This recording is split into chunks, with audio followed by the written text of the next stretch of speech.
pues frustra un poco, un país mediocre, en mi opinión, del cual, sí, yo participé, traté de cambiarlo. No pude. No pudo. No pude.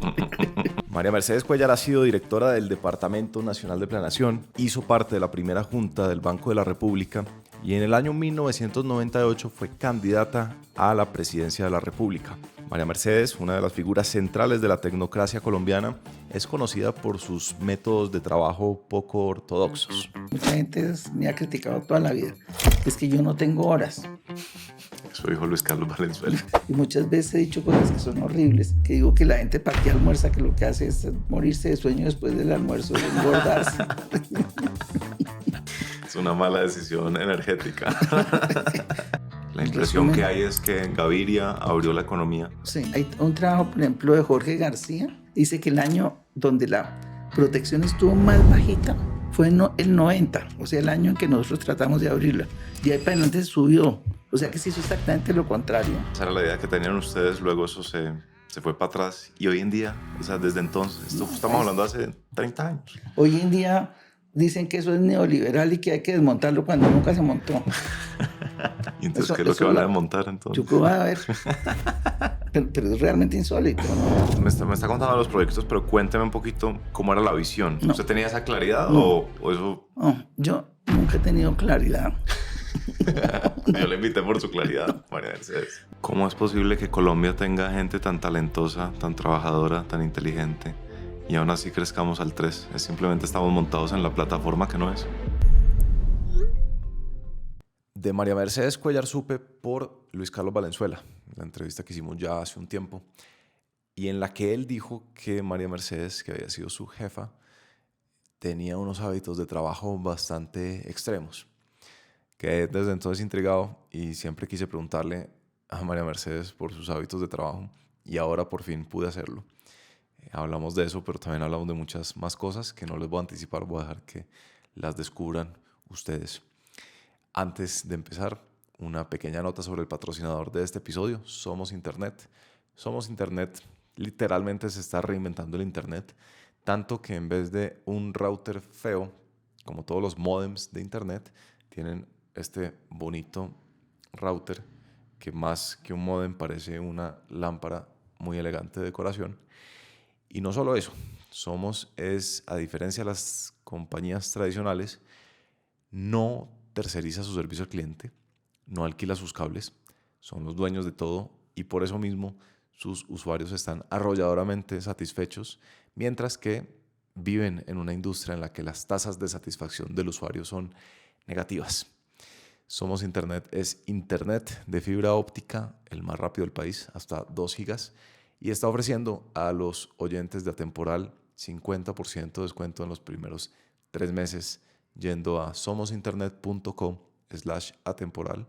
Repito, somosinternet.com/atemporal o siguiendo el link que dejo acá en la descripción del episodio, donde, por cierto, siempre dejo los libros que se mencionan en las entrevistas, de manera que no se angustien, no tienen que estar comentando cuál fue el libro que dijo. Todos los libros están en el listado que dejo en la descripción del episodio. Gracias Somos por apoyar este podcast y gracias a ustedes por ver este programa. Que disfruten el episodio de hoy con María Mercedes Cuéllar. ¿Usted se acuerda cuando usted conoció a Luis Carlos en Gobierno de Barco, no? ¿Fue en Gobierno de Barco? En Gobierno de Barco. Ya. Yo lo contraté en planeación. ¿Usted lo contrató? Ya. ¿Y venía referenciado o qué? Pues fíjese que había, yo recién entré a planeación, había un problema con mucha gente. Porque entre otras, yo fui la primera mujer jefe de planeación. Sí. Y eso a la gente hay gente que le molesta tener mujeres de jefe, pues. Claro. Pero más que eso, había un señor que era amigo del papá de una amiga mía, que resultó que era empleado mío. Okay. Y entonces el señor me tenía loca. Que yo, ¿cómo le digo a usted, doctora? No sé qué, como me veía chiquita. Y se me empezó a armar un problema con un puesto ahí hartísimo. Y entonces le caí gordísima al señor. Y entonces empezaron a citar al Congreso. Y se me empezó a armar un problema grande. Entonces saqué a todo el mundo y busqué a alguien, y una persona que trabajó conmigo toda la vida, que es Marta Las Primas, me dijo, dígale a Luis Carlos Valenzuela que este tipo es bueno. O sea, han estado en el colegio juntos. Ya. O él era menor, pero lo conocía. Sí. Y así fue que fue ahora allá. Ah, tremendo. Tremendo. Arranquemos más atrás. Cuénteme. Pero ya está grabando.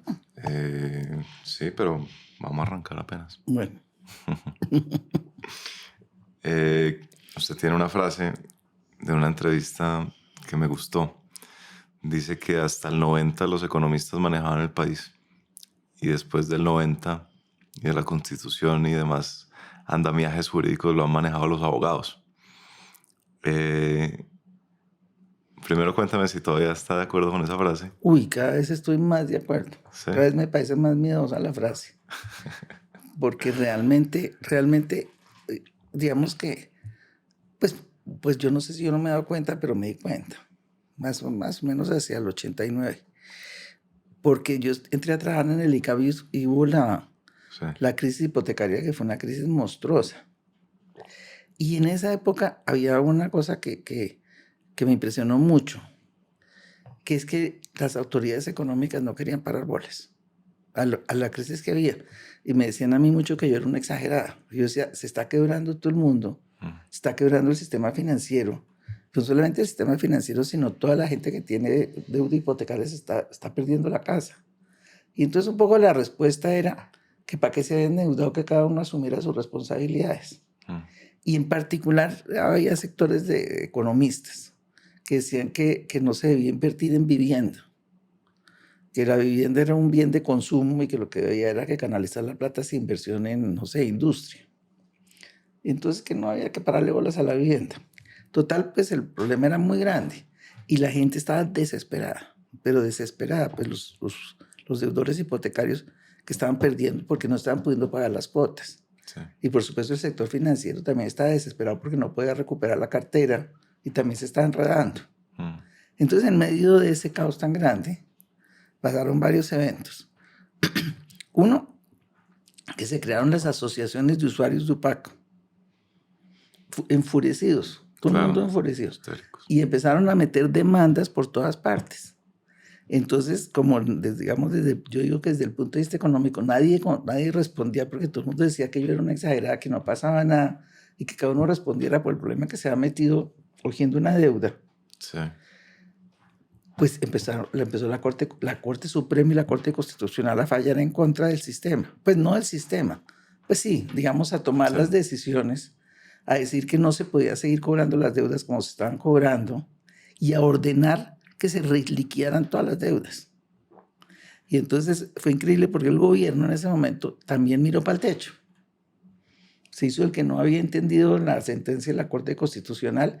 Sobra decir que yo tampoco le entendía porque leer esas sentencias realmente era complicado. Además que eran larguísimas y decían que el cuerpo de la sentencia era parte de las decisiones y uno decía, uno cogía eso, pero además le parecían inverosímiles las cosas que decían. ¿Esa era de las sentencias que empezaba en los albores de la humanidad o esa empezaba un poco más? Se ha visto que hay antecedentes. Bueno, eso de los antecedentes, no, aquí no había tanto antecedente porque la Corte estaba nueva, pues digamos, ya operando 7, 8 años. Pero sí cogían las cosas de la Constitución y decían que el derecho a la vivienda digna y que el gobierno tenía que cumplir con el derecho a la vivienda digna. Y uno decía, bueno, ¿cómo se cumple con el derecho a la vivienda digna? Pero total, ordenó, como se había, un problema con el hipotecario es que se había cambiado el sistema de cálculo del UPAC. Sí.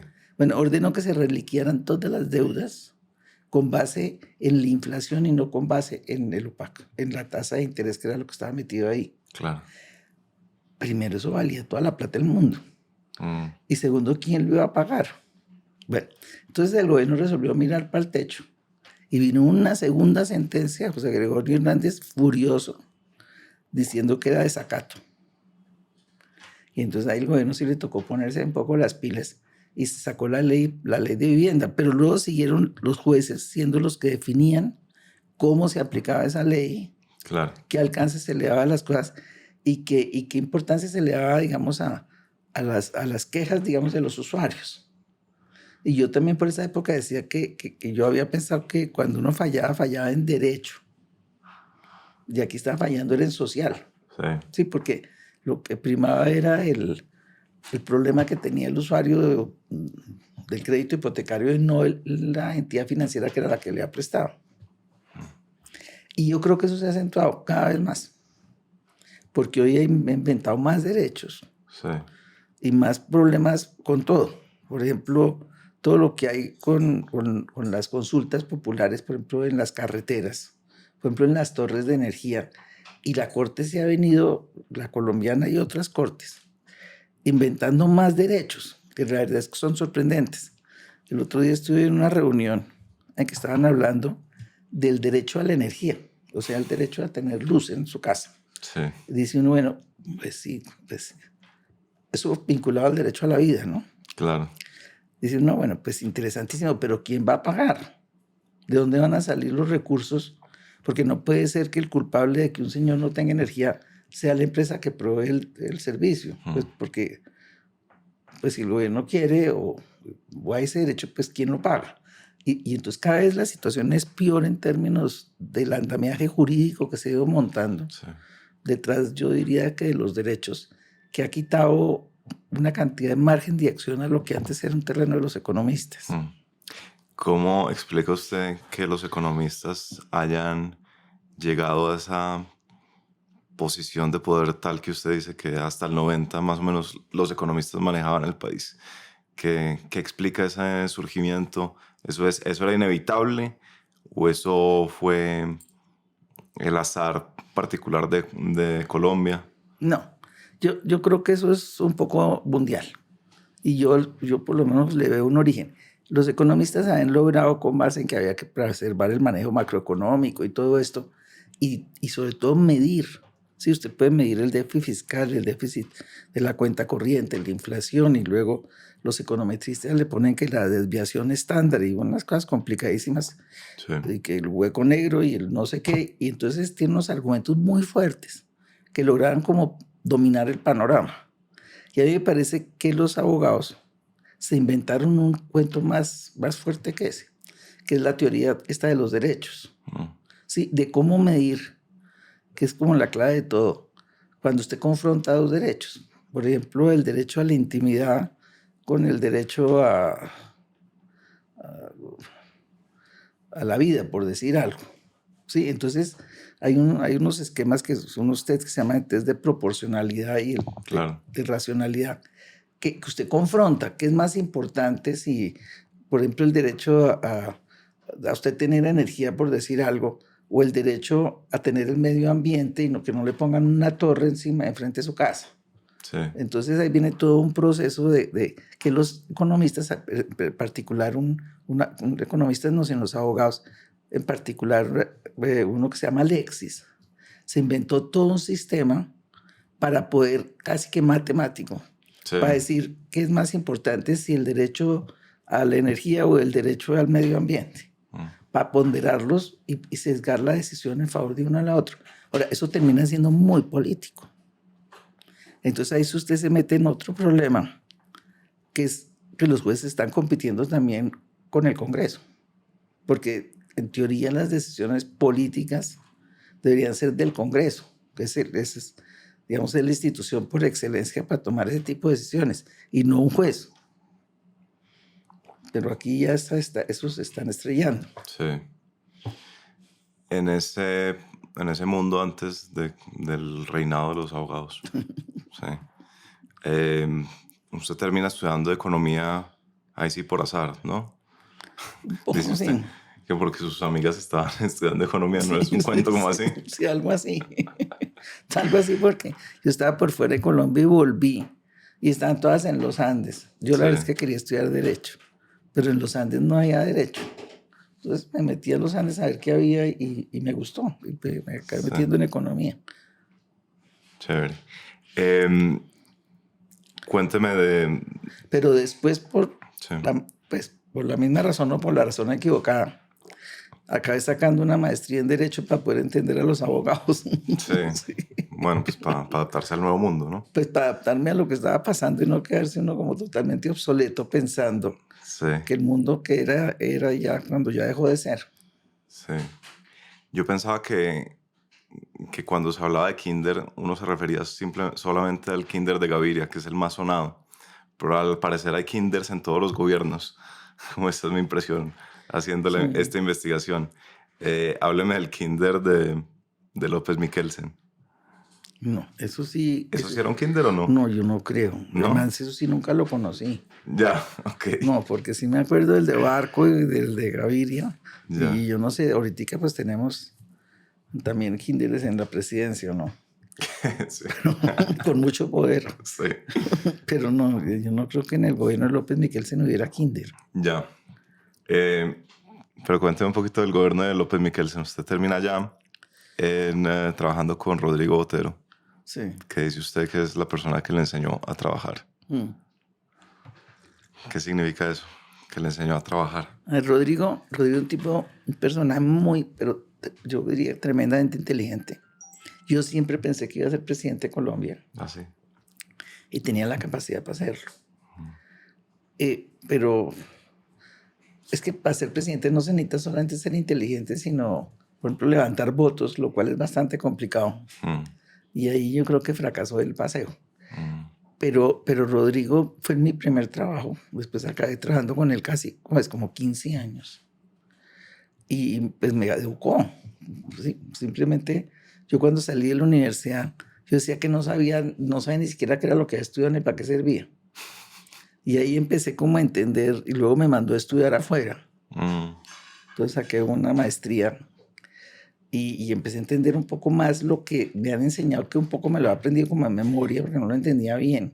Y a digerir todo lo que era la economía y muchas cosas más, ¿no? Porque Rodrigo conocía a mucha gente, conocía parlamentarios, vivía por muchos mundos en que es fascinante que uno pueda tener acceso siendo pues, muy joven, recién salida de la universidad, mm. acceso a una cantidad de mundos que mucha gente se demora muchos años en llegar o no llega nunca. Sí. Entonces fue como un gran mentor mío, me educó. Sí. Me educó y como decía, me enseñó, como decía yo también, me enseñó que las frases tienen verbo, sujeto y predicado, porque eso en los Andes no nos lo han enseñado, ni en el colegio. Y que lo más importante era sumar y restar. Y lo más increíble es que los economistas, yo no sé si hoy en día, pero en esa época no sumaban. Generalmente todos los cuadros estaban mal sumados. Entonces uno decía, bueno, ¿cómo puede ser posible? Y Rodrigo decía, lo más fácil es sumar y restar. 2 más 2 son 4. Mm, Y entonces quitaba un poco toda el andamiaje de esa econometría complicadísima. mm. Y finalmente la econometría son promedios. Entonces yo me acostumbré un poco a sumar y restar. Ya, increíble. Sí. Él, digamos, se educó por fuera en MIT, justo en la posguerra, pues me da la impresión de los primeros colombianos quizás en educarse por fuera, incluso, ¿no? O sea, yo creo que se contaban en puñados en ese entonces, ¿no? Y llega ministro de Hacienda realmente joven, ¿no? Tenía como unos 39 años, yo creo. Sí. Yo creo que hubiera cumplido los 40. Sí. Pero entonces lo que usted me dice es, no era tan economista complejo como uno se lo imagina tirando cifras, sino que era un tipo más pragmático, o es que entendía también el tema que lo podía, digamos, Es que expresar en términos muy simples. yo creo que logra expresar las cosas en términos muy simples y muy claras. Yo creo que muchas veces la gente que pone sobre la mesa exceso de números no entiende nada de lo que está diciendo. Ya. Y lo que hace es confundir. Sí, muchas veces usted más saca justificaciones, más enreda, cuando las cosas pueden ser muy simples. Y entonces cuando son muy simples, usted las puede manejar mucho más fácil que cuando se mete en una maraña de información que no maneja bien. Y yo creo que Rodrigo tenía esa habilidad y tenía también olfato político. Entonces, pues es impresionante porque Rodrigo él fue secretario económico de Carlos Lleras Restrepo y salió de ahí como a los 36 años o menos y logró montar a Fedesarrollo de esa edad.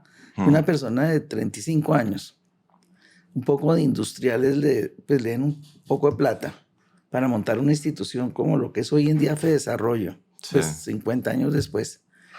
Pues es increíble. Es realmente, pues tenía que la persona tener mucho atractivo, mucho conocimiento para que depositaran en él esa responsabilidad.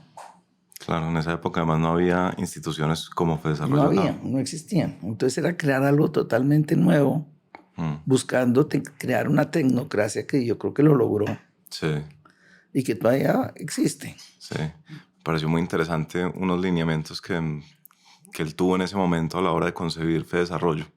Por ejemplo, que no podía haber un financiador que supusiera más del 25% de los ingresos. Ah, claro, porque tenía independencia. Y otra cosa que también puso ahí era que no se hacía ningún trabajo que no se pudiera publicar. Pues para que fuera una cosa que fuera bastante independiente. Sí, Y sí, pues tuviera un criterio que no fuera dominado por intereses particulares. sí. Es muy interesante la capacidad de prever ese tipo de consecuencias de los arreglos de las instituciones, ¿no? Me imagino que en su larga trayectoria pública ese ha sido un tema a pensar. Cómo se diseña ciertas instituciones o cómo se estructuran reformas que se van a pasar o cómo se toman decisiones de tal manera que las consecuencias, por lo menos las que se pueden prever, no sean tan perjudiciales.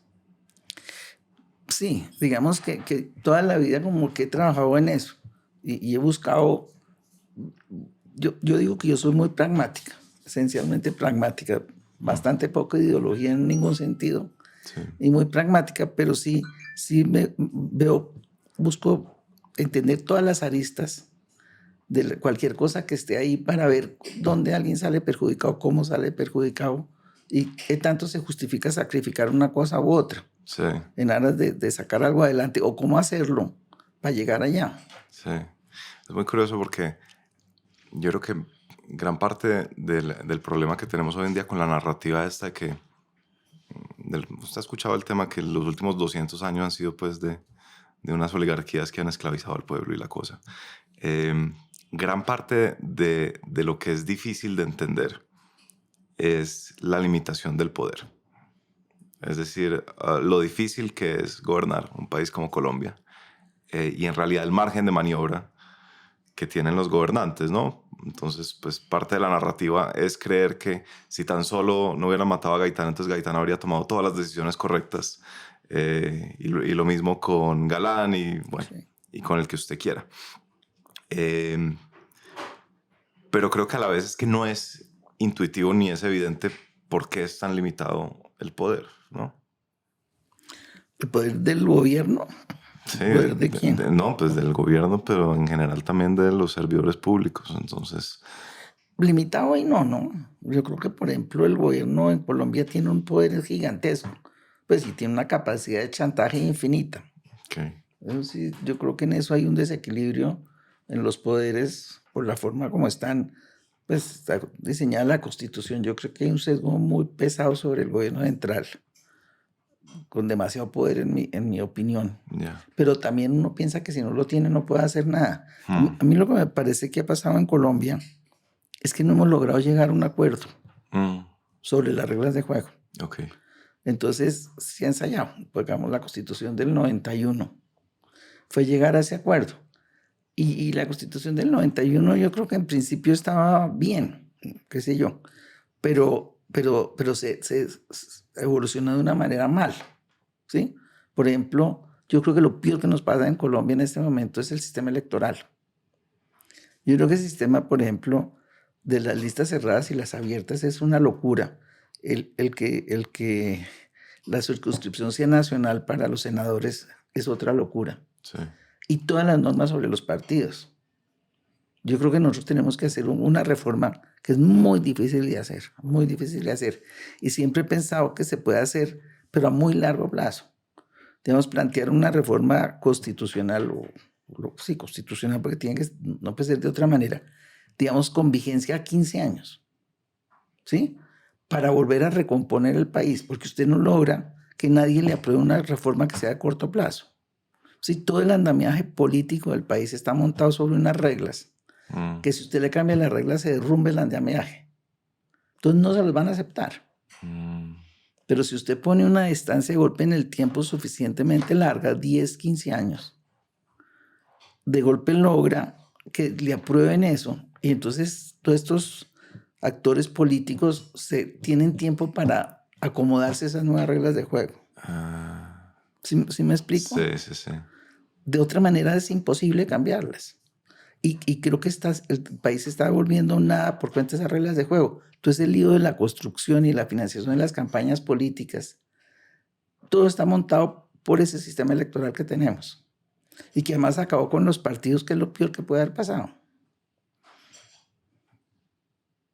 Lo peor en términos de representatividad o lo peor en términos de unas bases, digamos, ideológicas previsibles que se perdieron. No, en términos de que usted pueda tener un diálogo con alguien. Hoy en día, antes, digamos, por mal que fuera antes de la reforma del 91, Sí. Usted tenía 2 o 3 partidos en el Congreso. Claro. Entonces el gobierno tenía con quién hablar. Ahorita le toca hablar con 360 parlamentarios. Menudeado toca. Pues de distintas formas. Sí. Y además esos parlamentarios, para salir elegidos, necesitaron un infierno de plata. Claro. Pues porque, por ejemplo, en el caso de los senadores les toca hacer campaña nacional. Y si la lista es abierta, le toca competir contra la persona que está en su misma lista. Entonces usted arranca realmente en falso, pero horrible. Porque usted, ¿qué hace? Usted tiene una lista que supuestamente es de gente que piensa como usted. Sí. Pero lo primero que tiene que hacer es salir a hablar mal del que está ahí porque le tiene que ganar los votos del partido. Claro. Y luego salga hacia ahí ya a nivel nacional. Y entonces le toca meterse en todo el país. Entonces realmente es caótico. Claro. Y pues muy costoso. Entonces, como es muy costoso, pues se presta para todos los líos de corrupción que vimos todo el día. Ya. Entonces, para entenderle muy simplificado el asunto, los costos para los congresistas, por ejemplo, son altísimos para elegirse. Altísimos. Para elegirse. Y eso hace que los costos para el gobierno también suban, porque finalmente esta es la gente con la que tiene que... Además los financia por debajo de la mesa, ¿no? Por encima de la mesa y por debajo de la mesa. Okay. Pues que para solucionar ese problema resolvieron que se financiara con la reposición de votos. Sí. O sea, que si usted saca 1,000 votos, le dan, no sé, 200 pesos por voto, no tengo ni idea cuánto. Y supuestamente eso le financia la campaña. Pero eso no da. Entonces tienen que sacar plata por otros lados. Yeah. Y invertir plata propia, entonces después se vuelve un lío grande, porque entonces quieren que les den contratos para poder pues, financiar toda la plata que metieron. Claro. Y entonces lo que usted me dice es que a menos que haya un gran acuerdo a largo plazo, pues es que muy difícil. No veo cómo usted le puede decir ahorita a un parlamentario de estos, vote por un sistema que usted no sale elegido. Claro, porque ya está demasiado invertido. Invertidos, es el sistema que sabe cómo funciona. Claro. Entonces no va a querer soltarlo. Claro. Porque entonces pierde la elección. Entonces tiene que ser algo que les dé un tránsito, digamos. Ya. Creo yo, no sé. Sí, lo que usted dice es que de pronto con un horizonte de tiempo suficientemente amplio, pues eso es que yo le creo permite a la gente hacerse la idea de, bueno, esto no es un ataque personal contra mi forma de vida, sino esto es una transición. Un sistema. Entonces, por ejemplo, usted vive en este apartamento. Sí. Pues prefiere que le den 6 meses para buscar otra cosa, que mañana se sale de ahí y usted con su maleta a sentarse en la esquina, ¿qué hace? Entonces, sí. Yo creo que pues, hay cosas que necesitan tránsitos. Interesante. Volvamos a Rodrigo Botero Montoya. Entonces le enseñó a simplificar. Eso es en términos de cómo usted entiende los problemas, pero también de cómo los expresa. ¿Sí? Y de cómo, y de alguna manera, de cómo se manejan. Okay. Entonces también nos metimos mucho, que fue una cosa muy interesante, en periodismo. Porque primero, pues Rodrigo fundó AFE Desarrollo y salió Coyuntura Económica. Sí. Y yo fui la gerente de la revista. La primera revista la saqué yo. Pero luego Rodrigo fue ministro y yo me fui con él para el ministerio. Y de ahí con Rudy Gómez y con Elena Samper montamos a la revista Estrategia Económica. Y fue fascinante porque ahí estuve yo como 8 años, que también me permitió conocer mucho el país. Pues porque me metí a hacer... Yo escribía buena parte de la revista. Ya. Y entonces hacía investigaciones, por ejemplo, un artículo central sobre, no sé, por ejemplo, sobre Carbocol, sobre Ecopetrol, sobre las corporaciones de ahorro y vivienda, sobre distintos temas Ya. que empieza uno a meterse como por todos lados y entender cómo funciona el país en distintos aspectos. ¿Cómo se escribía un artículo de esos en esa época? No había, digamos, supongo que no era en internet, ¿no? Supongo que No, era complicadísimo, todo era complicadísimo, era complicado. empezando por la impresión de la revista, porque para poderle imprimir sacaban lingotes, se armaba con lingotes de plomo, yo no sé de qué eran. Usted ponía cada palabra, como en la época de Gutenberg, Mm, que usted tenía unas cajas así con el abecedario No puede ser. y ponía, ¿Letra por letra? claro, Y entonces, pues entonces, no era complicadísimo todo, ahora usted tiene todo que lo arman en internet, ponen y borran y todo perfecto en 2 minutos. No, aquí era con las uñas y fuertemente con las uñas. Y lo mismo en la investigación. Le tocaba a usted irse a las entidades, a todas partes, lagartear para que le dieran un número. No, hoy está todo eso puesto en internet y usted dice, quiero saber qué hace el Fondo Nacional del Ahorro. sí, Y ahí le sale en un segundito. ya. No, aquí tocaba ir y averiguar y hablar con todo el mundo para entender qué pasaba. ¿Cuál era el lugar en el que usted más tiempo pasaba en ese entonces? Pues en esas investigaciones, ¿a dónde iba más? No, eso sí, de muchos sitios, dependiendo. Pero con quien tenía mucha relación muy grande era con el Banco de la República. Ya, Sobre todo con Pacho Ortega y con Juan Carlos Jaramillo, que entonces me ayudaban muchísimo porque el banco tenía información. ya, Entonces, de alguna manera se le facilitaba. Otra cosa era el DANE, que también tenía información. Pero ahí pero le toca a uno ir a buscarla. ya. Pero venga, usted no ponía letra por letra, ¿o sí? Había alguien que hacía esa... No en la imprenta. Ajá. No, eso era una imprenta. Uno le pagaba una imprenta para que Ya. hiciera eso. Pero luego le tocaba a uno corregir. Pues, Sí, porque entonces le imprimían ahí una hoja para que uno mirara y entonces cambiar, tocaba desmontar toda esa cantidad de... Sí, eran unas fichas. sí, sí, sí. Eso luego la pasaban por una impresora y quedaba impreso, pero Ujú. pues, ni hablar de eso no existió. Yo creo que ni siquiera en los museos, de cómo era que se imprimía. No, y era interesante, por ejemplo, cuando estaba en Desarrollo, yo me inventé también la primera encuesta industrial que se hizo. Y eso lo hacía yo con un mensajero. Entonces mandaba con el mensajero un formulario, luego mandaba al mensajero a recogerlo de vuelta, luego yo lo tabulaba en esas maquinitas que hacían así, sí, las de sumar y restar. Mm. Y bueno, y finalmente la analizaba y la devolvía. Eso era como un mensajero. Además, uno era como muy eficiente. Sí, sí, Porque sí. hoy en día creo que para hacer eso, aparte que la tecnología le facilita todo, tienen una cantidad de gente haciéndolo. No Claro. 2 personas, no una recién graduada más un mensajero. Sí, sí, sí.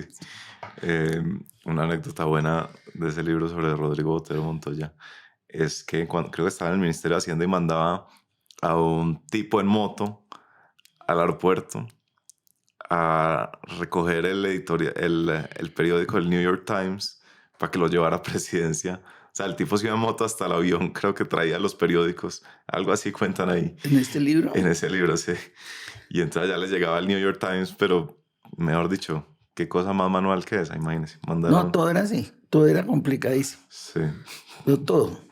Es que hoy en día uno no se alcanza a imaginar cómo se ha simplificado la vida sí, por ejemplo, en investigación, ¿no? Usted coge un teléfono y entonces quiere saber quién era Carlos V sí. y entonces ahí está. Antes le tocaba irse por ahí a la Biblioteca Nacional, buscar la Enciclopedia Británica y no sé, una cantidad de cuentos hasta que finalmente daba con quién era Carlos V. Claro. En ese contraste entre cómo es hoy y cómo era antes, ¿usted cree que había algo positivo o digamos algo que era muy significativo en la manera como se operaba antes? Es decir, el hecho que usted tuviera que revisar palabra por palabra en la imprenta y eso fuera costoso cambiarlo, de pronto eso la forzaba a ser mucho más elocuente a la hora de escribir, a ser más pausada antes de escribir un argumento o ya lo estoy llevando muy lejos. No, digamos que yo de golpe era muy ineficiente. Porque cuando usted llegaba ahí es cuando ya tenía las cosas bien escritas. Sí, Pues usted no llegaba a la imprenta con borradores, sino ya con cosas bien escritas. Pero yo, por ejemplo, no sabía escribir a máquina. Entonces tenía una secretaria que se la pasaba era corrigiendo. A mí me imprimía, pues lo que sacaba la secretaria a máquina, lo corregía 90 veces, porque yo corrijo todo 90 veces. Sí. Y entonces a la secretaria le tocaba sacar 90 veces pues, los borradores para que yo los corrigiera. Sí. Hoy en día usted hace eso ahí en un facilísimo, en cualquier computador y hasta en un teléfono. No, aquí tocaba escribir ahí y copiar. Era muy complejo. Pero yo creo pues que tenía asignada diferente el sistema de trabajo. Sí, por ejemplo, hoy en día no existen las secretarias. Antes todo el mundo tenía que tener una secretaria, si no, no podía trabajar. Claro. Entonces, digamos que las cosas se acomodan de otra manera. En esas investigaciones para la revista, ¿qué temas la atraían a usted más naturalmente que otros? Yo escribía varias cosas. Tenía como 3 secciones en la revista. Una era una sección económica, que entonces eso en general la armaba como con Pacho Ortega y con Juan Carlos en el banco, porque eran cosas monetarias y cambiarias y ese estilo de cosas.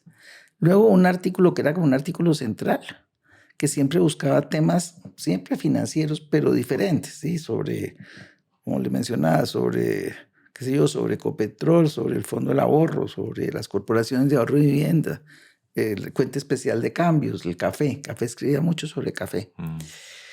Y otra que me la inventé que era simpaticísima, que se llamaba Guía del Inversionista. En esa época no había información de ninguna naturaleza. No había estadísticas de la tasa de cambio, no hay estadísticas de la tasa de interés. Más o menos no sabía qué pasaba con los mercados de valores ni con nada. Entonces yo lo que hacía era, por ejemplo, llamar a un poco de amigos, preguntarles de bancos, ¿no? A cómo están captando y a cómo están prestando. Entonces ahí sacaba un promedio. Este mes la tasa de interés es 15%. Wow. Y la tasa de cambio, no sé qué, la oficial tanto y la del mercado negro tanto. Y entonces la ponía y todos los meses llevaba un récord. Entonces ahorita la bolsa está subiendo, la otra está bajando, los fondos de no sé qué les pasa, no sé qué. Eso era exitosísimo porque no existía la información. Claro. Entonces más o menos ahí mal sacada, pero pues 2 o 3 bancos me decían que la tasa de interés era 15 o 16 o no sé qué. Pues más o menos yo ponía ahí. Hoy en día pues pone que es 13.49 con no sé qué, pero finalmente de golpe lograba uno el concepto de que era la tasa llamando 3 o 4 bancos. Pero esa información no existía. Claro. Entonces era interesante. Sí. Esto fue justo después del ministerio, de haber trabajado con Rodrigo Botero en el Ministerio de Hacienda. Sí.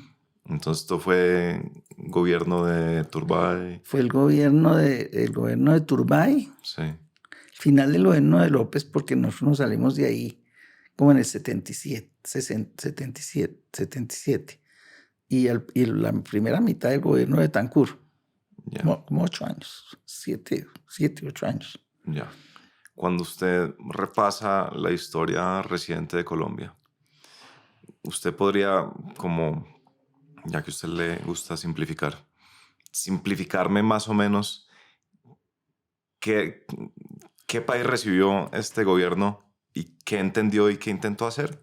¿Podríamos hacer ese ejercicio? ¿Este gobierno? No, este gobierno no. Es este gobierno y déjeme preguntarle. Entonces, vamos con López Miquelsen. ¿Qué país recibía? ¿Qué vio o qué entendió y qué intentó hacer? A ver, yo creo que en el área económica, que es la que yo manejo, es su lente. Porque digamos, el orden público y todo este cuento del narcotráfico son temas que es más, los he venido a entender un poco después. Sí. Yo, digamos, estaba muy centrada en la parte económica. A mí me parece que en el área económica ha habido una gran continuidad en Colombia. Yo creo que hasta ahorita, con cambios, pero ha habido, digamos, mucho respeto por tratar de mantener una economía sana. Sí. Y ha habido mucho consenso alrededor de eso. Entonces, y yo creo que en ese sentido se ha avanzado mucho, sobre todo en el área social. Yo creo que también, sobre todo a partir de la Constitución del 91. Y ha habido mucha continuidad. Ahora, ¿Qué tan bueno, qué tan malo es eso? No sabría qué decirle. A mí me parece que tenemos un modelo económico, pero le estoy diciendo hasta hace 2 años. Yo no sé ahorita porque ahorita ya no sé qué está pasando. En el que, de alguna manera, ese modelo ha sido un modelo como mediocre. Ha sido estable, Sí, sin muchos sobresaltos. sí, Pues ha habido 2 o 3 veces en que han habido problemas, pero dentro de ciertos límites. sí, Pero no es lo que no permitió que el país creciera. ya, ¿Sí? El país siempre ha tenido unas tasas de crecimiento y cada vez peor, más bajitas, sí, lo cual no le permite salir, digamos, de la pobreza de alguna forma, porque usted para poder salir de la pobreza necesita ingresos. No es simplemente repartir los pocos ingresos que no hay, porque no, necesitas generar ingresos para poder sí, salir de la pobreza como país. Y entonces, en ese sentido, pues yo creo que ahí ha habido, pues se ha mm, fallado. Yo, por ejemplo, cuando estuve en el gobierno de Barco, tratamos de abrir la economía. sí, Desafortunadamente, en el gobierno de Gaviria ahí murió todo ese intento. Y Rodrigo Botero lo trató de hacer cuando estuvo en el gobierno de López. Y ahí tampoco se lo dejaron hacer. Yo creo que si hubiéramos logrado abrir la economía, tendríamos un país distinto. Distinto en el sentido de tener un ingreso mucho más alto mm, y más riqueza como país y más ingreso per cápita. mm, Eso se ha perdido porque el modelo que tenemos, por más de que es estable y que se le ha dado continuidad, no es un modelo que permita crecer. Ahora, lo que se está haciendo ahorita es realmente al revés. Yo creo que estamos viendo cómo destruimos lo que poco, pues, o lo que se construyó, mm. pero yo creo que lo que había era que mejorar eso y no destruirlo. Pero, venga, María Mercedes, es que me causa mucha intriga lo que usted me está diciendo, porque usted me dice que ha habido una continuidad mediocre Sí, en el manejo económico. sí, eso Eh, siempre lo he pensado. pero al mismo tiempo mucha gente asocia, digamos, el manejo económico con la famosísima tecnocracia. Y Sí, usted en mi mente es una de las sí. representantes de la tecnocracia que precisamente fue la que permitió esa continuidad. Yo no voy a decir mediocre, pero esa continuidad, dejémoslo así. Sí, no. Ok, Sí, no, porque presente por eso la tratamos de cambiar. ok, Lo que pasa es que no se tuvo éxito, ya. pero sí se trató de cambiar. Ah, ok, Sí, en el gobierno de Barco abrimos la economía. Aunque siempre dicen que fue en el gobierno de Gaviria, no, eso no se hizo en el gobierno de Gaviria, se hizo en el gobierno de Barco. sí, Y cuando arrancó el gobierno de Gaviria, pues todo el mundo estaba por darle continuidad. Lo que pasa es que no sé por qué en un momento dado, por factores económicos, Rudy bajó los aranceles bárbaramente de un momento a otro, cuando eso estaba programado que fuera gradual. mm, Y ahí fue el caos, porque ahí empezó todas las, digamos, los factores económicos. La gente con poder económico a montar cosas para arancelares para evitar las importaciones. ya, Entonces surgió una protección para arancelaria ya, que neutralizó todo lo que se estaba haciendo. O sea que abortó, digamos, de alguna manera el modelo. Y mm, yo creo que ese tipo de cosas es lo que ha faltado que se hagan. Ay, eso ha faltado porque el modelo económico no es bueno. Ahora, ha permitido que el país tenga una inflación bajita. Por ejemplo, lo del desempleo es desastroso. Yo no sé a qué horas nosotros teníamos tasas de desempleo del 6% de cuenta al final del gobierno de Barco. Ahorita no logramos bajar con un esfuerzo gigantesco del 9%. Y siempre, si usted mira las estadísticas frente a América Latina, siempre tenemos 4 o 5 puntos por encima de cualquier país de América Latina. Entonces, ese modelo, digamos, de las normas laborales, o lo que hay alrededor de eso, está mal. Está mal y eso hay que arreglarlo. mm, Pero pues no se ha arreglado, pero está mal, porque ya, uno no puede tener un país que viva con inflación, con desempleo de 2 dígitos casi que de manera permanente sí, y desde hace muchos años. mm, Y si en América Latina se sube el desempleo, nosotros nos vamos a 16. Si baja en América Latina, nosotros vamos a 10. sí, Si en América Latina se queda en 5. Entonces, hay algo que está mal. Sí, pero digamos que lo que le quiero decir es que no es incompatible lo que le digo en el sentido de que usted no tiene país como Argentina, que Argentina no es sino dar bandazos de un lado para el otro cada 5, 6, 7 años le toca cambiar las monedas, sale toda la plata del país, se vuelve toda la plata para el país y hay unos bandazos para acá y para allá que han destruido riqueza en ese país de una manera monstruosa. Ese país hace 100 años era como el 8º país más rico del mundo y hoy no sé, está por ahí en 50 o 60, Sí. a pesar de que es un país riquísimo. Pero ese tipo de bandazos no los hemos dado nosotros. ¿Sí? Sí. Entonces ha sido como más suave, digamos. Pero eso no quiere decir que ha sido tan bueno. Antes de que vayamos al gobierno Barco, una última pregunta sobre Rodrigo Botero. ¿Algo más que le haya aprendido sobre trabajar? No, Rodrigo Botero. pues es que me enseñó a trabajar. Y a trabajar, además algo que mucha gente me ha criticado toda la vida, que es que yo no tengo horas. Eso dijo Luis Carlos Valenzuela. Yo no tengo horas. Y eso fue por cuenta de Rodrigo, porque Rodrigo se sentaba conmigo a redactar toda la revista, Sí. la Coyuntura. Hey. Pero eso no lo hacía de día. Eso empezamos a hacerlo como a las 6 de la tarde hasta las 3 y 4 de la mañana. Y entonces, pues ahí le gastábamos no sé qué. Entonces yo me acostumbré que parte del horario eran las noches. Y sí, de golpe no pienso que el horario de los demás, y muchas veces he dicho cosas que son horribles, que digo que la gente para qué almuerza, que lo que hace es morirse de sueño después del almuerzo, de engordarse. Es una mala decisión energética. Que no entiendo para qué es que almuerzan. Y bueno, algunas cosas rarísimas, pero yo creo que todo eso viene un poco de que Rodrigo tenía un horario también rarísimo. Claro que él se levantaba tarde, yo me levantaba temprano. Ah, ok. Entonces mi horario era como más largo, pero me acostumbré a que las noches y los fines de semana se usaban para trabajar. Sí, me parece muy curioso porque siempre he creído que alguien empezó con la tradición de trabajar en horarios extraños, pero siempre esa persona se la chuta a alguien atrás. Entonces cuando le pregunté a Luis Carlos me dijo que eso era suyo y ahora usted me está diciendo que eso es Rodrigo. No, Entonces hay que hablar con Rodrigo a ver a quién le va a echar la culpa.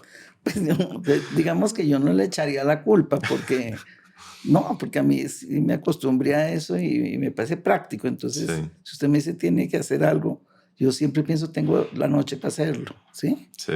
A las 6 de la tarde, no digo mañana empiezo, no, tengo la noche para hacerlo. ¿Qué ventajas hay de trabajar de noche? No, pues al día siguiente tienen las cosas listas. Y mire, que yo tuve un amigo que me criticaba muchísimo por eso, Sí. porque decía que no entendía por qué yo no me iba de la oficina a las 5 de la tarde. Y la verdad es que me mortificó mucho, porque me decía, es que usted tiene que ser una persona muy ineficiente, porque uno debe poderse irse a las 5 de la tarde. Y pensé mucho y después llegué a la conclusión de que, por ejemplo, si uno quería sacar un decreto en el gobierno, se podía demorar, qué sé yo, 8 o 10 días haciéndolo si metía las noches. Si no, se demoraba 2 y 3 meses. Entonces descubrí que, yo, por ejemplo, trataba de hacer un decreto y entonces les miraba por la mañana, un borrador, y les ponía cita a las 6 de la tarde, pero para el día siguiente volverla a mirar por la mañana. Pues entonces la cosa fluía y salía rápido. ¿Pero por qué funcionaba mejor ese modelo? Porque lo otro, todo el mundo no hacía nada, sino durante el día se la pasaban hablando por teléfono y haciendo citas y reuniones, y entonces pues nunca hacían nada. Pues ya. No estoy diciendo que no hicieran nada, pero no le trabajaban a lo que yo necesitaba. Ya. Y entonces usted les ponía que a las 6 de la tarde entonces nos vemos para revisarlo. Pues claro, para revisarlo. Y se los dejaba ahí claro. de vuelta otra vez para el día siguiente. Ya, ese era el método de gerencia. Entonces el decreto salía en 10 días. De lo contrario, 3 meses. Interesante. Entonces era práctico. Sí, es como una... Claro que ahorita me demandarían por acoso laboral. Claro. Hoy en día es más complicado en el reino de los abogados. Gobierno Barco. Cuénteme cómo llega usted al gobierno de Barco. Al gobierno de Barco llego primero porque yo era amiga de la hija de Barco, de Carolina, era muy amiga. E inclusive mi marido era pariente de ellos. Y no sé, pues yo lo conocía. Y cuando llegó yo no aspiraba a entrar al gobierno, la verdad, que nunca aspiré porque pensé que eso me volvió un problema familiar complicadísimo. Y de golpe, como a los 8 días de que ya se posesionó el gobierno, me llamó Barco y me ofreció planeación. Y creo que fue complicado para él. Por lo menos un día, ¿Por qué? Carolina. ¿Por los López o qué? No, porque primero yo era una mujer. Eso, por más de que a mí nunca me ha importado. Eso hay gente que no, pues más hace 30 años. Claro. Y segundo, porque mucha gente quería tener la planeación, pues capturarla para manejar la planeación. Y yo no le obedecía a nadie, pues yo no respondía a nadie. Entonces yo creo que preferían otra persona. Pero bueno, ahí me nombró Barco y ahí me quedé 4 años. No, en planeación no, pero sí en el gobierno. Ya. ¿Cuál era el ejercicio fundamental de planeación? ¿Era pensar a largo plazo? ¿Eso era? Eso es como medio... No, pues a ver, ¿qué hacía planeación? Yo tengo entendido que ahorita planeación es muy distinto de lo que era antes. ¿Qué hacíamos nosotros ahí? Yo, por lo menos lo que yo hice.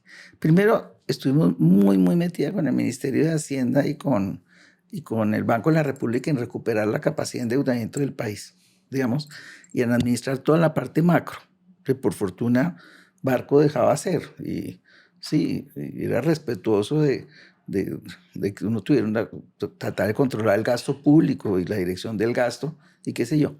Y por el otro lado, como mucho proyecto, porque Barco tenía en la cabeza primero erradicar la pobreza y luego la paz. Entonces se montó un plan de desarrollo en que básicamente lo que hacía uno era dispersar la inversión pública. La inversión pública, pues digamos, coordinamos mucho con el Plan Nacional de Rehabilitación, con Carlos Sosa y Rafael Pardo, para mandar toda la plata de la inversión que estaba disponible, digamos, a los sitios más apartados del país, para poderles ponerles educación, salud, jueces y puestos de policía. Bueno, ¿Cuál era la tesis ahí? Que el problema era que no había presencia del Estado. Que no había presencia del Estado. Entonces que había y carreteras, que había que llevar al Estado ahí. Y por el otro lado, y luego también había que llevar a otros municipios pobres porque si no se iban a meter en guerrillas por cuenta que nadie les mandaba plata. Entonces, ahí se hizo un trabajo muy grande de mandar recursos para afuera, pues para los territorios nacionales, para sitios apartados. Pero también se montaron otros programas bien interesantes. Por ejemplo, en bienestar familiar. Se armó todo un proyecto de las madres comunitarias que hoy está vivo, que es interesantísimo porque como no había plata, entonces estructuramos un sistema para dar nutrición y cuidado infantil, pues en todo el país con una cosa que no se necesitaba muchos recursos, que era que en cada barrio una madre comunitaria se hiciera cargo, por ejemplo, de 10 niños, 10 días, cada 10 días. O sea, se rotaran. Y se rotaran. Y las mismas, entre ellas, le pagaban a eso. Y el gobierno, ¿qué hacía? El gobierno les daba materiales, alimentación, material escolar, y les habilitaba un cuarto en la casa a la madre comunitaria para que se pudieran sentar los niños ahí. Entonces realmente era muy barato. Claro. Entonces se pudo hacer una cosa que creció muchísimo, porque lo que antes había era que se compraba el edificio, se ponían los pupitres, se contrataban los profesores, y eso, aunque existía y estaba más o menos bien, era demasiado costoso, eso no iba para ninguna parte. Y hoy en día este cuento de las madres comunitarias sigue vivo. Hoy en día les dan más prestaciones sociales y qué sé yo, pero es un programa súper lindo. Otra cosa que estructuramos, un trabajo grande, impresionante, fue con el agua potable y el saneamiento básico. Eso era un desastre, sobre todo un desastre institucional. Entonces tocó liquidar al ISFOPAL, cambiarle la propiedad a todas las empresas de acueductos y alcantarillado, entregárselas a los entes territoriales, ponerles plata. Yo acabé promoviendo la creación de Findeter por eso. Y luego, por cuenta del agua, vinculado a eso, promoví lo que terminó siendo el Ministerio del Medio Ambiente. Eso se dejó, yo lo llevé el proyecto y leí al Congreso. Que en ese tiempo no promoví como ministerio, sino como una agencia. Y dividí el territorio nacional. Eso fue interesantísimo porque dividí el territorio nacional con las corporaciones autónomas regionales. Para no crear más corporaciones eran 18. Y da 33 unidades territoriales. Entonces acabé dividiendo el país por cuencas. Eso se volvió, a de cuenta, como el Tratado de Versalles. Pues, mejor dicho, todo el mundo peleando por territorio. Casi me matan. Ahí fue cuando me salí para el Ministerio de Desarrollo y nadie me paró horas más con mi proyecto. Pero después con Juan Guillermo, Luis Guillermo Solzano, que fue senador, un día me dijo que qué se me ocurría que él podía hacer. Le dije, váyase a Planeación y se levante ese proyecto de ley porque es buenísimo y ya está hecho. No es más sino que lo promueva, que alguien lo presente. Y ahí salió el Ministerio del Medio Ambiente. Y no se puso a pelear con los entes territoriales porque cada uno me decía, y es que ¿por qué estoy al lado de este río y no al lado del otro? Y esta corporación, ¿por qué tiene esos límites y no sé qué? Y bueno, una guerra campal. Y entonces ahí los dejaron todos territoriales y bueno, ahí salió. ¿Y hoy en día son 18? No, 33, ¿no? Por eso le digo que Luis Guillermo no se puso a pelear. Ya, entonces les tocó. Es crear más corporaciones, una por cada circunscripción territorial. Y ese tipo de trabajos eran los que hacíamos. Ya. Entonces, mucho con el sector eléctrico estaba quebrado. Con la inversión extranjera también trabajamos bastante, porque eso también está totalmente cerrada. Esa la abrimos, pues, que me ayudó en ese sentido mucho fue Alejandro Linares. Y que Barco me colaboró en denunciar en el Acuerdo de Cartagena la decisión 24 que Colombia recuperó la capacidad de legislar en materia de inversión extranjera. Eso fue un trabajo bien bonito. Y ahí también se abrió que los bancos pudieran ser otra vez de propiedad de extranjeros. Que eso estaba cerrado. Ya, me está contando los proyectos, pero cuénteme un poquito cómo era la visión. Así también simplificado como le gusta a usted y como ahora me gusta a mí. Usted llegó y usted dijo, aquí hay que hacer 3, 4, 5 cosas. No. ¿Usted tenía esa claridad o eso? No, yo nunca he tenido claridad. Yo le invité por su claridad, María Mercedes. No, yo pienso que uno llega a los sitios. Sí. Por ejemplo, Rodrigo Botero. Sí. Rodrigo Botero sabía exactamente qué quería hacer cuando llegó al ministerio. Sí. Bueno, no sé si me nombran ministra, yo no sé qué, bueno, no tengo ni idea, porque pensar uno que hubiera hecho de otra manera. No, yo pienso que uno llega y se encuentra unas situaciones y las va armando. Yo me encontré con el lío del agua potable, que era un desastre. ¿Cómo era ese lío? Cuéntame ese. Pues no había agua potable en el país y por ejemplo, departamentos como el Chocó, no había cobertura ni del 20% en agua potable en el saneamiento básico. ¿Qué salud le puede dar a los chocuanos si ni siquiera tienen agua? Entonces me volvió una obsesión montar la estructura institucional para que pudiera haber agua. Sí, y se me volvió, por ejemplo, una obsesión cerrar los ferrocarriles nacionales, que era una entidad que estaba totalmente quebrada. Tenía más pensionados que gente activa, pero la gente activa no tenía locomotoras porque todas estaban podridas, le salía pasto por entre las ventanas y eso costaba un jurgo de plata. Entonces también se me volvió una obsesión liquidar los ferrocarriles nacionales y armar una estructura para que hubiera otra cosa. Y por ejemplo, de ahí salió lo que hoy en día es Colpuertos. Pues Colpuertos no, los puertos, porque en esa época era Colpuertos, que era otro desastre. Entonces también se montó el andamiaje jurídico, por decirle, para que esas cosas que no estaban operando por mil razones, volvieran a operar, porque el país no podía funcionar sin ese tipo. ¿Qué hace un país sin puertos? Ahora, los ferrocarriles, eso nunca levantó cabeza. De golpe es una lástima, pero es que ahí había errores demasiado grandes porque Colombia se metió a hacer los ferrocarriles con una trocha angosta. Y luego hoy en día son una trocha ancha, pero hoy en día no, desde hace 40 años. Y nunca se tomó la decisión de abandonar eso que tecnológicamente no era operativo para dar un salto a algo que sí funcionaba.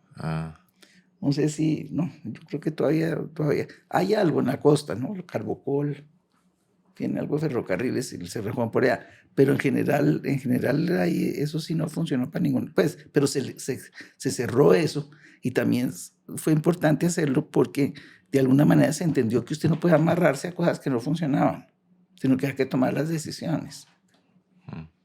Entonces llega usted y dice, el agua potable en el Chocó no cubre ni el 20% de la población. No, en el país no lo cubría tampoco. Sí. En sitios como Bogotá era como el 50%. ¿Y entonces qué sigue ahí? ¿Qué dice uno? No, ¿Qué necesitamos? Primero desaparecer la entidad que era responsable de eso, que era el ISFOPAL. Sí. Y el ISFOPAL tenía 40 empresas, todas quebradas y todas politizadas. Sí. esa pelea fue una pelea casi que a trompadas con el ministro de Salud, porque se puso furioso, porque no quería dejarme hacer eso. Entonces hasta me agarró a puños el escritorio. Me dijo que él era amigo de Barco, y que no sé qué. Le dije, pues usted será amigo de Barco, pero yo no, yo voy a hacer esa cosa. Y Barco me firmó el decreto. Y en unas facultades extraordinarias, entonces logramos cerrar eso, capitalizar esas empresas y conseguirles plata. ¿Sí? Crea Findeter. Y se contrataron los créditos externos para que empezaran a invertir y poner agua en todas partes. Ahora, yo no sé, yo no he vuelto a ver indicadores de eso y me imagino que todavía debe haber problemas, pero es que lo que en ese momento no tenía futuro. Digamos, esto fue abrirle el futuro a que eventualmente el país tuviera agua potable. Y yo decía, pero si no hay agua potable, no hay salud. ¿Cómo usted garantiza salud si no hay manera de que haya agua potable ni acueductos y alcantarillados? En esa amenaza narcoterrorista era fácil concentrarse para trabajar. Pues digamos que uno estaba como medio aislado. Sí, yo no, la verdad es que muchas veces pensé que era como exagerado todo. Yo creo que esa época de Barco fue terrible. Pues eso lo he venido a digerir después. Ya, en ese momento usted no lo sentía tan presente. Pues no, yo sí sabía que estaba negociando, pues de hecho se hizo la paz con 3 grupos guerrilleros, con el M-19 entre otras. Sí. Y pues todo este cuento de la inversión pública, y yo andaba con escoltas, cosa que me molestaba muchísimo. ¿Por qué le molestaba? Porque me parecía aburridísimo. Y con carros blindados que me parecían peores. Y ¿No se sentía importante? no, me parecía desagradable. Y sobre todo en los carros blindados, porque además yo fumaba, entonces los carros blindados se volvió un problema el humo. ¿No bajaba la ventana o qué? Pues esos carros, eso nunca funcionó bien las ventanas. O sea, era una cabina de humo. Además, se podía uno golpear abrir una cosita así, pero además se concentra el calor y se concentra todo adentro. No, me parecía realmente fatal. Y ya después, en algún momento en mi vida, me puse a ver telenovelas. Sí, la de Pablo Escobar, la de no sé qué. Sí. Y realmente fue una época atroz. Una época durísima, pero espantosa. Pues es que es de las épocas que me parecen más interesantes porque no entiendo cómo sobrevivieron a esa época. Pero además, por ejemplo, pusieron una bomba en la Oxy que quedaba a 1 cuadra y media de mi casa. Sí. Nuestro apartamento quedó reventado.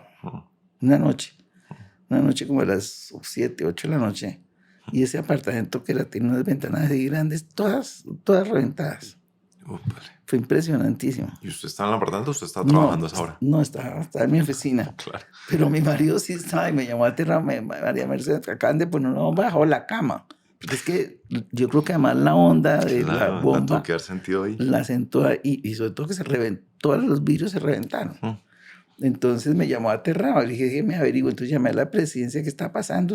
Me acaba de decir que ahí en la 76 un bombazo, pues, ¿qué pasó? No, entonces ahí mismo llamaron, no, es que acaba de explotar la bomba de la Oxy. Pero entonces usted... Pero a pesar de eso, no sé, uno de golpe de como dicen, ¿cómo es que sabes esa frase que la juventud es como atrevida? Uno es un ingenuo, yo no sé qué será. Ya. Y entonces usted pudo, a pesar de todo, trabajar de manera concentrada esos años. Sí. ¿Lo recuerda con... ¿Cómo lo recuerda? Bien, a mí me pareció súper interesante todo lo que pasó. Luego en el Ministerio de Desarrollo fue que me metí al proyecto, porque habíamos tratado de abrir la economía antes y Barco no dejó. ¿Qué era abrir la economía para un Pues abogado? era abrir el comercio, bajar aranceles para que fluyera el comercio y Colombia pudiera exportar y aprovechar los mercados externos para poder crecer más. Sí. Ese es como un modelo de desarrollo. Sí. Y hacia la mitad del gobierno tratamos. Pero primero para eso usted tiene que tener la economía bien equilibrada. Y veníamos de una crisis grande, pero ya la teníamos como estabilizada. Y Barco no dejó. Dijo que él no se iba a meter en ese problema y cerró. Pero luego acabé yo en el Ministerio de Desarrollo. Y lo primero que hice al llegar allá dije, voy a hacerlo otra vez. Entonces me acuerdo que llamé a Germán Montoya y le dije, Germán, voy a volver a abrir la economía. Pero esto seguía siendo gobierno Barco. Sí. Pero yo estaba en otro puesto. Sí. Y entonces me dijo, no, el presidente dijo que no. Le dije, pues es que me parece que está equivocado. Y me parece que si no se abre, el país no va a crecer, que es lo que ha pasado. Sí. Exactamente lo que ha pasado. Entonces lo convencí.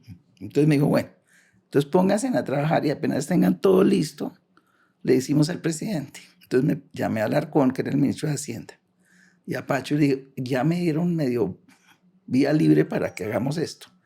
Entonces volvamos a juntar todo lo que teníamos y apenas lo tengamos todo junto y organizado le pedimos cita al presidente. Y era, perdón, era juntar, que eran hacer decretos. No, Era... pues tener las ideas claras y Ya. cómo se iban a hacer. Sí, exacto, tener todo organizado y por dónde nos íbamos a meter y qué se iba a hacer. Ya. Pues porque era una cosa que era ambiciosa, ¿no? Incluía, por ejemplo, tratar de volver más eficiente todo el sistema de transporte, arreglar las normas laborales, ¿sí? Porque, por ejemplo, en esa época había una cosa que se llamaba la cesantía, que es distinta a la que hay ahorita, que era complicadísima porque era una cosa retroactiva, que la empresa nunca terminaba sabiendo cuánto le costaba a un trabajador. Y hay otra cosa que era una pensión sanción, que era que si te votaba a alguien después de 10 años, le tocaba pagarle una pensión, una cantidad de cosas bien difíciles que impedían, pues, o impedían la movilidad laboral. Bueno, armar todo eso. Y entonces, nada, entonces nos reunimos me acuerdo que fue un sábado, con el presidente y dijo, échenle para adelante y acuérdense que ya casi estamos al final del gobierno, entonces aprovechen el tiempo para hacer todo lo que puedan. Y entonces arrancamos. Eso fue como en febrero del 90. Y Germán Montoya, que venía de ser un industrial, ¿no? Y los Germán era industriales, súper práctico. Ya, pero no tenía ese bagaje proteccionista de la industria claro, colombiana claro que y amigos sí. Pero claro que sí. asustados y nerviosos. Todo eso, pero lo convencí de que no. De que si no el país iba a ir al diablo. Sí, no, claro que sí, porque había sido los que habían, yo creo que bloqueado a Rodrigo en los 70 y pico cuando trató de abrirla, pues tratar de abrir el comercio. Y no, me dijo, no, si es que eso es un horror. Entonces le dije, no, vemos cómo lo hacemos gradual.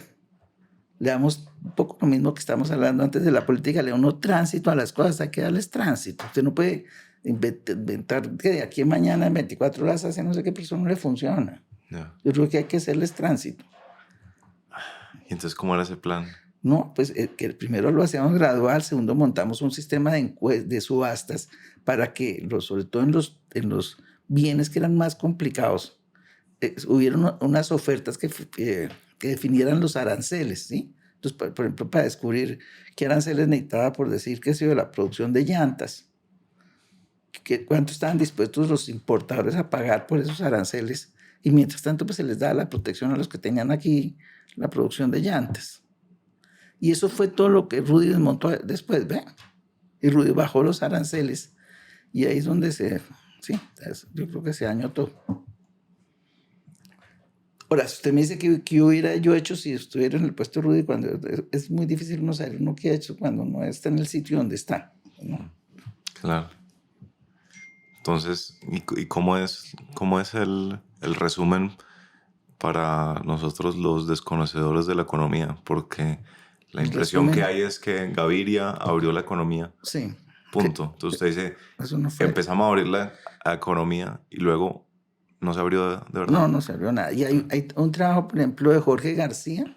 Okay. Jorge trabajó toda la vida en el Banco Mundial y ahora pues lo contrató Juan José Chavarría cuando estaba en el Banco de la República, que hace toda clase de mediciones del comercio. Dice que el año donde la protección estuvo más bajita fue el 90, o sea, el año en que nosotros tratamos de abrirla. De ahí para adelante subió, o sea que se hizo exactamente lo contrario. Ahora, hubo sectores que digamos que no tuvieron, yo creo, eso ya es una lectura mía, la fuerza para imponer prohibiciones de comercio, ¿sí? Porque yo creo que todos los poderosos las produjeron.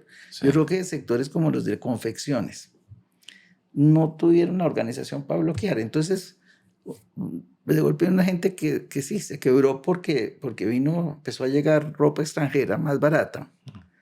Y sí, pero eso no es, pero usted no puede decir que todo el país dependa de que haya unas confecciones más baratas o no, el país es más grande que unas confecciones de mujer. Entonces puede que en el margen sí se hubiera afectado algo que de golpe dejó esa sensación. Pero si usted mira estadísticamente es una sensación totalmente errada. Claro. Para la gente yo creo que también, sin saber de economía, no es evidente las bondades de abrir la economía, ¿no? Uno dice, pues, no, es que van a quebrar, pues el típico argumento proteccionista, ¿no? Pues No, sí, pero nos usted, van a quebrar a pero todos. mire, por ejemplo, unas cosas que hizo Rodrigo, que yo creo que eso le costó sangre. Mm, Aquí se producía cebada y trigo. Y Colombia no es eficiente en producir cebada y trigo. Entonces, para poder usted producir cebada y trigo, usted le pone un impuesto a toda la población colombiana de comprar un kilo de trigo que de golpe afuera vale 5, aquí le vale 10. Entonces, ¿por qué usted le va a poner un impuesto del 100% a todo el país para que alguien siembre un trigo que se puede comprar afuera a mitad de precio? Y eso le encadena, porque entonces usted tiene todo montado con sobreprecios, tampoco puede exportar. Sí, porque no tiene cómo ser eficiente y competir internacionalmente. Además, ¿qué otra cosa que tiene esto?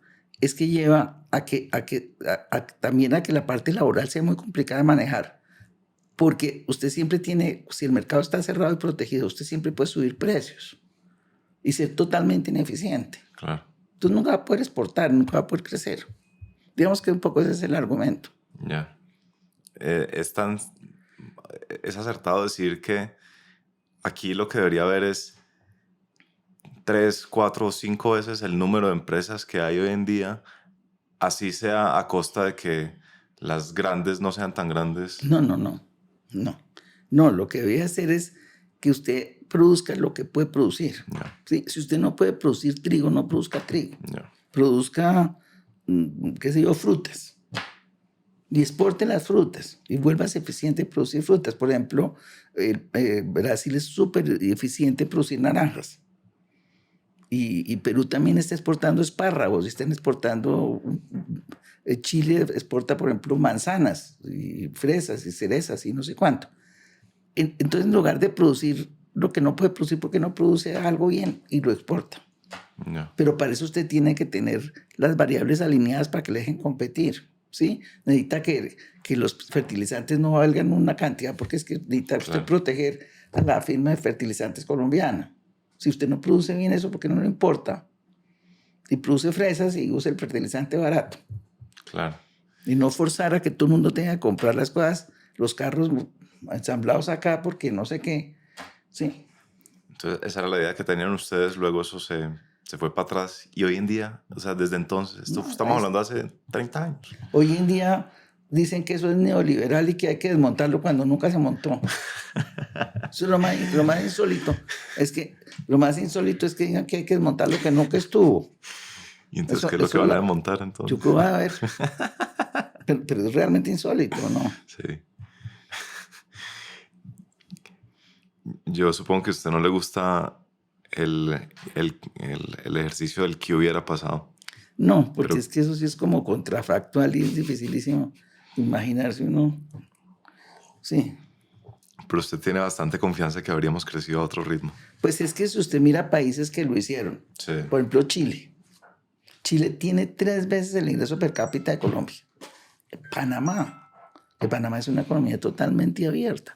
Uno no cree. Colombia tiene, en términos, digamos, con tasa de cambio, no con esa cosa que llaman con poder de compra, sino la pura tasa de cambio.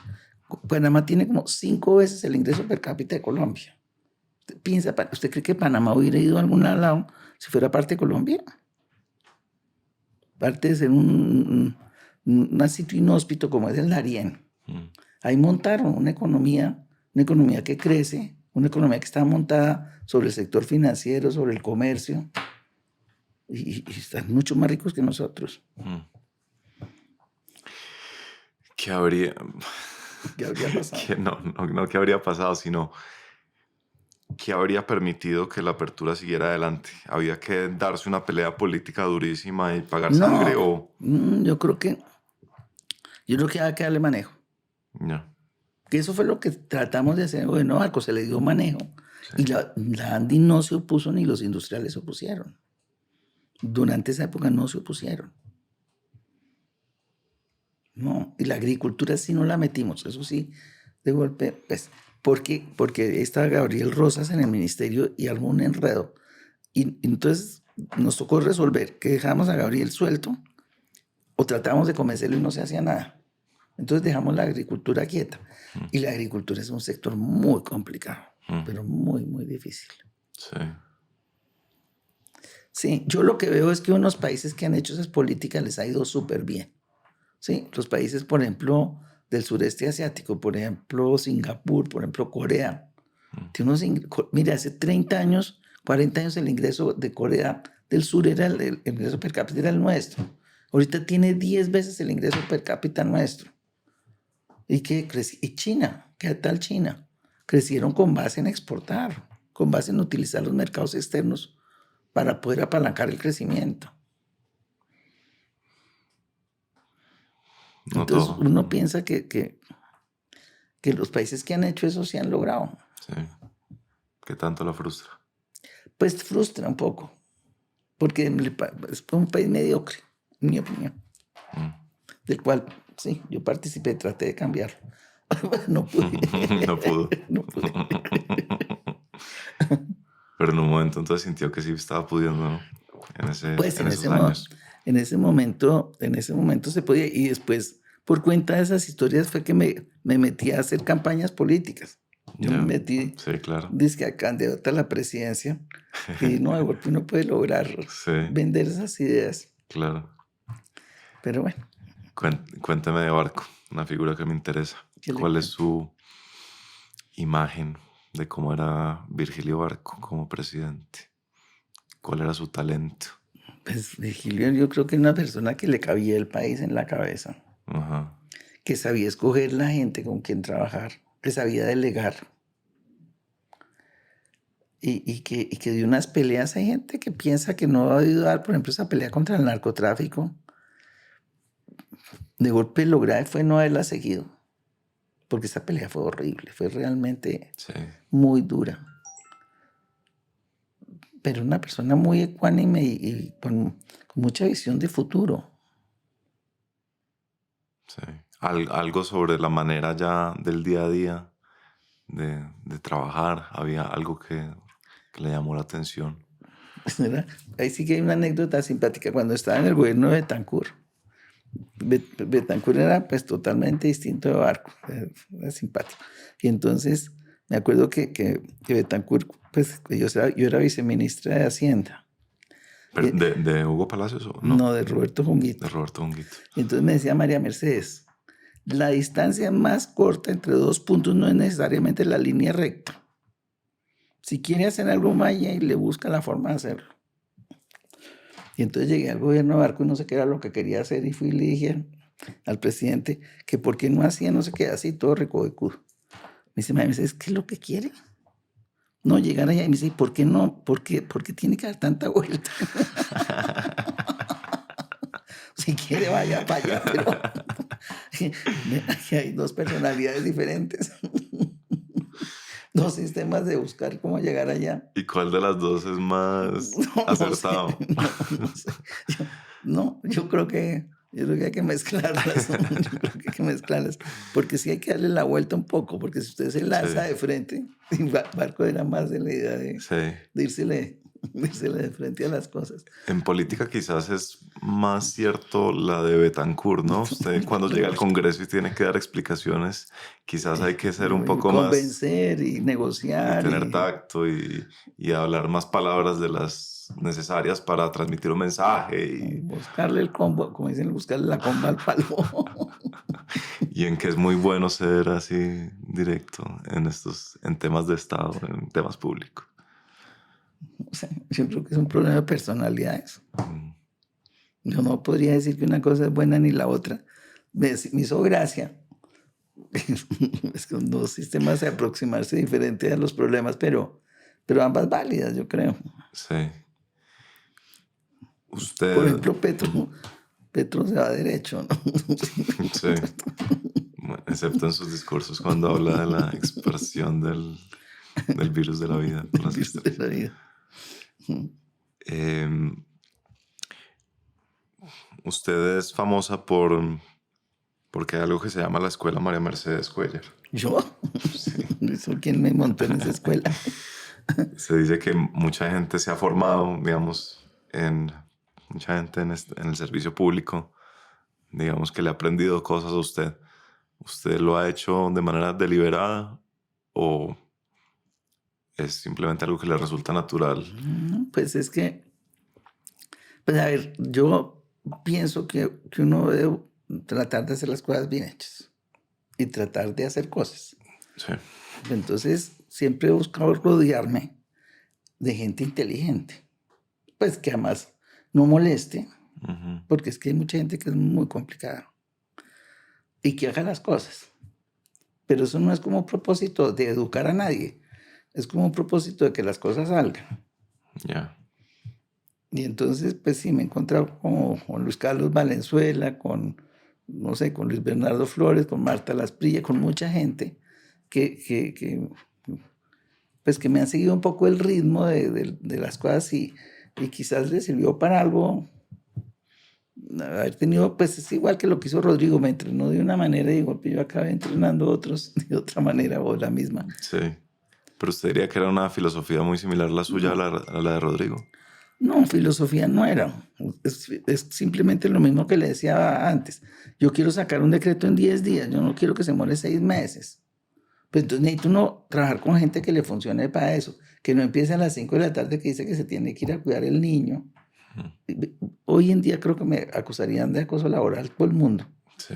Empezando porque, por ejemplo, yo tuve mi tercera hija cuando estaba en Planeación Nacional y me volví a trabajar, me salí en la noche que nació, a las 10 de la noche, y volví a trabajar a los 5 días. Entonces todo el mundo me decía que estaba loca y yo le decía que no, que yo tenía que hacer un poco de cosas y que además no me parece que tener un hijo fuera una enfermedad. Es que ¿cuál es el problema?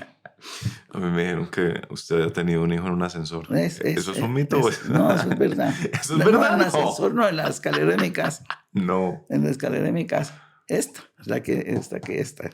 Cristina, que es la chiquita.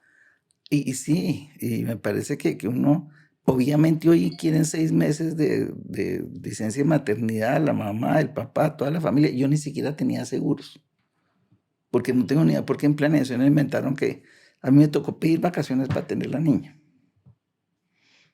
Y después volví, porque entonces si no volvía, pues cómo dejaba tirado el puesto. Pero no me parece que eso, yo no estaba tratando de mostrarle a nadie nada, ni de justificar nada. Simplemente me salí a hacerlo. Me parecía que hay una responsabilidad ahí que no la podía dejar tirada. ¿Quién le inculcó esa responsabilidad? ¿Rodrigo? No sé, eso sí, no sé dónde la Eso sí saqué. le salió natural. Es que me parece que uno, siempre que me he metido en algo, yo no dejo las cosas tiradas. Hay mucha gente que empieza cosas y las va dejando tiradas. Sí. Yo no puedo, nunca he podido. Sí, cualquier cosa la llevo hasta el final. Y a veces a unos precios, a unos costos altísimos. Pues porque ha hecho una cantidad de barbaridades para poderlo hacer. Pero me parece que eso es lo que toca, ¿no? No es un tema de discusión. Hábleme si se anima de alguno de esos costos. Que me dice que costos altísimos. Pues, por ejemplo, tal el cuento de la niña tenía 5 días. Y mis hijas les dan ahora 4 meses de vacaciones o 4 meses de licencia. Entonces, ¿que yo cómo hice? Y no tengo ni idea. Y no pasó nada y la niña está divinamente. Salió bien. Sí. Pero que por qué no, sí, pues hoy de golpe le parece a mucha gente que eso tiene un costo y que eso no se debía hacer y puede ser totalmente discutible todo eso, pero bueno, digamos, eso fue digo así. Sí. ¿Cuál es el rol de las redes y de las amistades que se forjan en estos cargos? Usted está en DNP y usted tiene su combo, que yo digo que es la escuela, pero usted dice que no es la escuela. Y luego salen del trabajo y se van a un restaurante o a un bar y siguen conversando. ¿Cuál es la importancia de... ¿Tiene eso alguna importancia? ¿Suceden cosas importantes, digamos, en el hecho de que no sean simplemente funcionarios que van al cubículo y se sientan y cumplen una función, sino personas que se conocen y que discuten y que conversan y No, que... yo creo que eso se crean unas redes impresionantes, como un network, en que uno cuando, pero no porque salga por la noche a tomarse un whisky después de la oficina, porque cosa decir que nunca lo hicimos. Pues porque cuando uno sufre junto, porque eso, pues las cosas no siempre funcionan como un relojito, sino hay épocas malas, hay épocas buenas, pero cuando todo el mundo está empeñado en sacar algo adelante y le pone todo el corazón, pues crea uno unos lazos fuertísimos con la gente, ¿o no? Y que pues, pues, luego me han acompañado toda la vida. Entonces yo he seguido viendo, pues, salvo Luis Carlos, que dejé como 20 años de verlo, pero la mayoría de la gente con que yo he trabajado la he seguido viendo, siempre me buscan, van a mi casa. Sí, tengo unas relaciones increíbles con mucha gente, que la mayoría fue por cuenta de trabajos que estuvimos haciendo juntos. ¿Cómo es posible que Colombia tenga gente tan talentosa, tan trabajadora, tan inteligente y aún así crezcamos al 3? ¿Es simplemente estamos montados en la plataforma que no es? Sí, yo creo que sí. Yo no le puedo explicar. Yo traté de cambiarlo, no pude, y después traté de volverlo a cambiar. Tampoco es fácil. Ayer estaba mirando en la televisión a Hitler. Qué cosa tan loca. Un señor que se inventa que se quiere apoderar del mundo y logra convencer a todo el mundo que lo apoye y logra meter a la humanidad en semejante problema. Dice uno que pues, tiene que tener un talento pues, impresionante vender sus ideas. Además a la gente que montó en esa vaca loca, o No, sea, la montó gente más a la culta. gente más absurda, pero a unas multitudes así impresionantes, los montó a todos realmente una cosa demencial, que dice uno, de golpe el poder de la gente, sí, la capacidad de convencer, de golpe es lo más importante, de vender las ideas, no de tenerlas, sino de ser capaz de venderlas. Y de golpe aquí no se han podido vender bien las ideas. Okay. Pues no se me ocurre nada diferente que eso. Puede ser. Me dice que Barco le cabía al país en la cabeza. ¿Era también cierto para López Miquelsen, Alfonso López? Sí, yo creo que eran personas diferentes, totalmente diferentes. Pero es que nadie es igual a otro. Entre otras, en el gobierno de Alfonso López Miquelsen pues el narcotráfico estaba medio empezando a aparecer. El problema de la guerrilla en ese momento, yo creo que fue una época tranquila.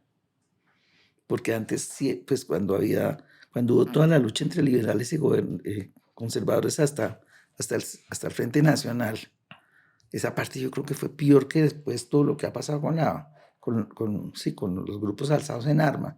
Yo creo que la guerrilla conservadora y liberal, yo creo que mató mucha más gente en tiempos más concentrados que después todo lo que ha pasado. Pero sí, eran épocas muy distintas. Es que lo que le tocó a Barco fue luchar. Primero, una cosa increíble que yo creo que nadie la ha mirado, que es que la economía estaba bien. Venimos de una crisis gigantesca en el gobierno de Betancur y la economía en la época de Barco se consolidó súper bien.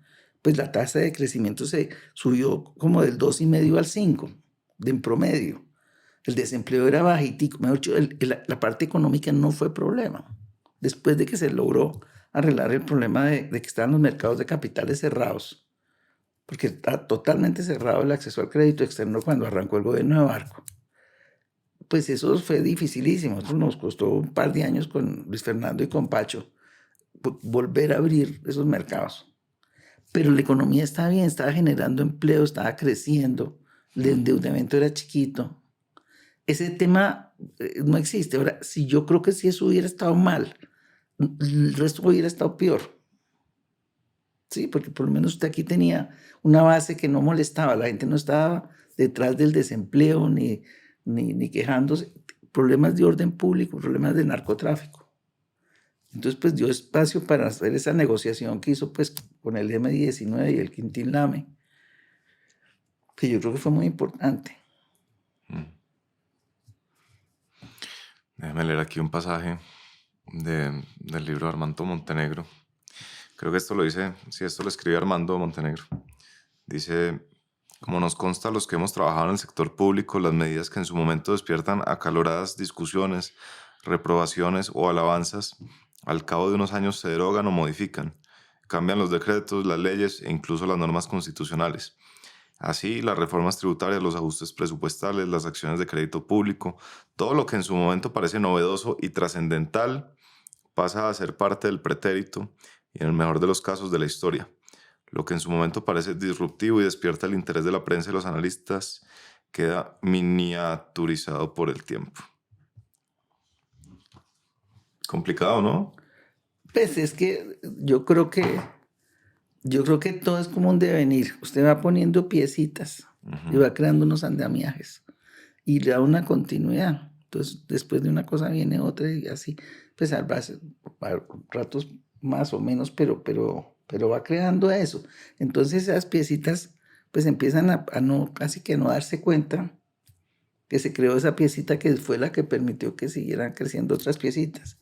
Y se le da continuidad y en ese sentido yo creo que ha sido bueno. En Colombia se le ha dado mucha continuidad a muchas cosas. Por ejemplo, una cosa que me parece atroz, es que cada año se esté haciendo una reforma tributaria. Uno no puede tener un país en que, y eso está pasando desde hace más de 20 años, en que más o menos cada 18 meses se inventan una reforma tributaria que cambian totalmente las reglas de juego. ¿Cómo puede alguien querer invertir cuando no tiene ni idea que le va a producir nada porque no sabe que le van a cambiar las reglas de juego al día siguiente? Ese tipo de cosas no se deberían hacer. Yo creo que eso es parte de todos los problemas que tenemos. Ese tema, esa patología de estar sacando cada año una tributaria, ¿eso es capricho o eso es una acción a la que se ve forzada la gente en el gobierno porque simplemente... No, eso en mi opinión es mal diseño. En mi opinión es totalmente mal diseño. Yo creo que en el 90, en el 91, con la Constitución, el gobierno se hizo cargo de una serie de deberes. Sí, pues están todos los derechos. Derecho a la vida, el derecho a la no sé qué. Ahí se ha debido tomar una decisión de hacer una reforma tributaria de fondo y de alguna manera ver cómo se le ponía límites a los derechos. Porque es que hoy en día están sin límites. Entonces, y resulta pues que el Estado ha crecido muchísimo, por lo menos 20 puntos del PIB, entre el 90 y ahorita. Y entonces ha sido como por puchitos ahí, como cada año un punto o 2 puntos. Sí. Y eso es muy malo. Entonces yo creo que aquí debería verse cómo se organiza una planeación que sea coherente para evitar que usted tenga que hacer reformas tributarias todo el tiempo. Es que eso no puede ser. Es que ¿qué negocio le aguanta una reforma tributaria en que usted cada año se le cambian las reglas de juego? Eso no puede ser. Usted tiene que tener estabilidad en las reglas. Y tal como está, eso no funciona. ¿Hubo algo desde el punto de vista institucional que usted quiso hacer sobre planeación, sobre el Departamento Nacional de Planeación? ¿Usted tuvo alguna idea de esto debería ser así o debería dedicarse a X o Y? ¿En términos de qué? De la institución de planeación, no de los sectores que usted ya me ha contado. Planeación es una entidad. ¿Estaba bien montada cuando usted llegó? Pues yo no le diría que bien ni mal montada, estaba ahí. Y de planeación básicamente dependía que el presidente le parara bolas o no le parara bolas, porque institucionalmente no es muy sólida. Pues tiene toda la función de manejar la inversión pública y algo con el endeudamiento, pero obviamente si usted inventa un cuento, por ejemplo lo que yo inventé con el agua potable, si el presidente no apoya, pues no se puede hacer nada. Entonces yo siempre pensaba que planeación era importante en la medida que al presidente le pareciera importante. Ahora, tengo entendido, pero no sé, que hoy en día planeación es totalmente diferente. Entre otras porque en la Constitución del 91 le quisieron dar más dientes y lo que hicieron, en mi opinión, fue acabarla. Porque volvieron eso, la entregada del plan de desarrollo, un lío con todas las regiones, una cosa totalmente democrática, no sé, participativa. Pero eso lleva a que sea un lío. Y luego le han ido colgando funciones, por ejemplo, el manejo de las regalías. Y cuando yo estaba, el planeación no ejecutaba plata. Sí, podía dictar políticas, podía, sí, ese tipo de cosas, pero no asignarle plata a los municipios directamente como lo hacen con las regalías y ejecuta. Y yo no sé si planeación es una entidad que yo no me atrevería. A mí me parece que planeación era importante en la medida que ayudaba a generar una tecnocracia. La mayoría de la gente que pasaba por planeación acababa metida en los ministerios y apoyaba a los ministerios. Los ministerios eran muy débiles. Hoy en día creo que los ministerios son mucho más fuertes. Entonces también han desplazado a planeación un poco de ese rol. Pero no, planeación es una entidad extraña, por decir algo, dentro de una organización pública. En el año 98 o 99, usted le dio por hacer una investigación a entender cómo son los colombianos. Y sacó un libro que llama En Colombia un proyecto inconcluso. Más que los colombianos, lo que yo quería entender era por qué no crecíamos. Esa ha sido una obsesión todo el tiempo que yo he tenido en la cabeza. Yeah. Y ese trabajo sí, lo monté con base en una encuesta muy grande de valores. Sí. Tratando de identificar si a través de la generación del capital social se podía lograr más crecimiento. Sí, había, por ejemplo, un trabajo de un señor Putman sobre el norte y el sur de Italia, Sí. que el norte de Italia es muy rico y el sur de Italia es muy pobre. Entonces este señor un poco concluye que lo que pasa es que en el norte hay mucha más confianza, capital social, y la gente se junta para trabajar. En cambio en el sur es mucho más, hay falta de confianza y no sé qué. Y entonces él, por ejemplo, sostiene eso, que si usted logra generar capital social con base en la confianza, logra un mayor crecimiento. Sí, es muy impresionante ese tema. A mí me ha interesado también mucho el tema del capital social. Me parece que no hay suficiente énfasis. Por lo menos yo no lo veo en la discusión pública de Colombia. Yo a los economistas no los veo hablando tanto de capital social. Yo lo que concluí es que aquí el capital es perverso. Mejor dicho, es al revés de lo que debería ser. Es destructivo en lugar de tratar de montarse en la confianza. Que aquí la gente es lo más desconfiado del mundo. Nadie se quiere juntar con nadie. Se valoran se premia, digamos, o se aprecian valores que no son los que deben ser. Sí, el respeto por el trabajo no. Hoy, por ejemplo, el otro día alguien me contaba que a unos niños en alguna parte de Colombia les preguntaban qué querían ser. Todos quieren ser es vincularse a todas estas clanes del Golfo y no sé qué, porque eso es lo que valoran. En lugar de qué sé yo, entrar a una universidad a trabajar, no. Quieren es vincularse a todas estas mafias. Mejor dicho, tenemos los valores totalmente distorsionados. Y yo creo que eso viene desde esa época.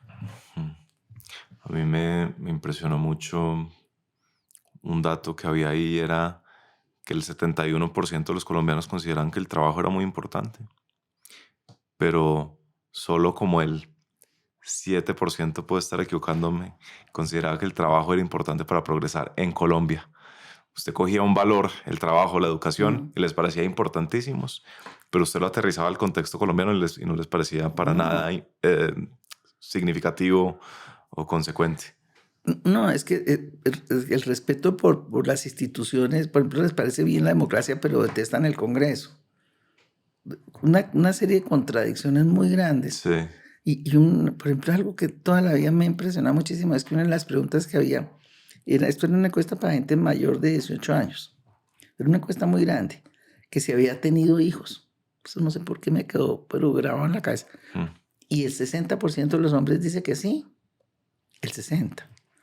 Y el 80% de las mujeres. Dice uno, bueno, aquí hay 20 ¿qué pasó? Pues las mujeres con quién los tuvieron, los hombres no tuvieron hijos.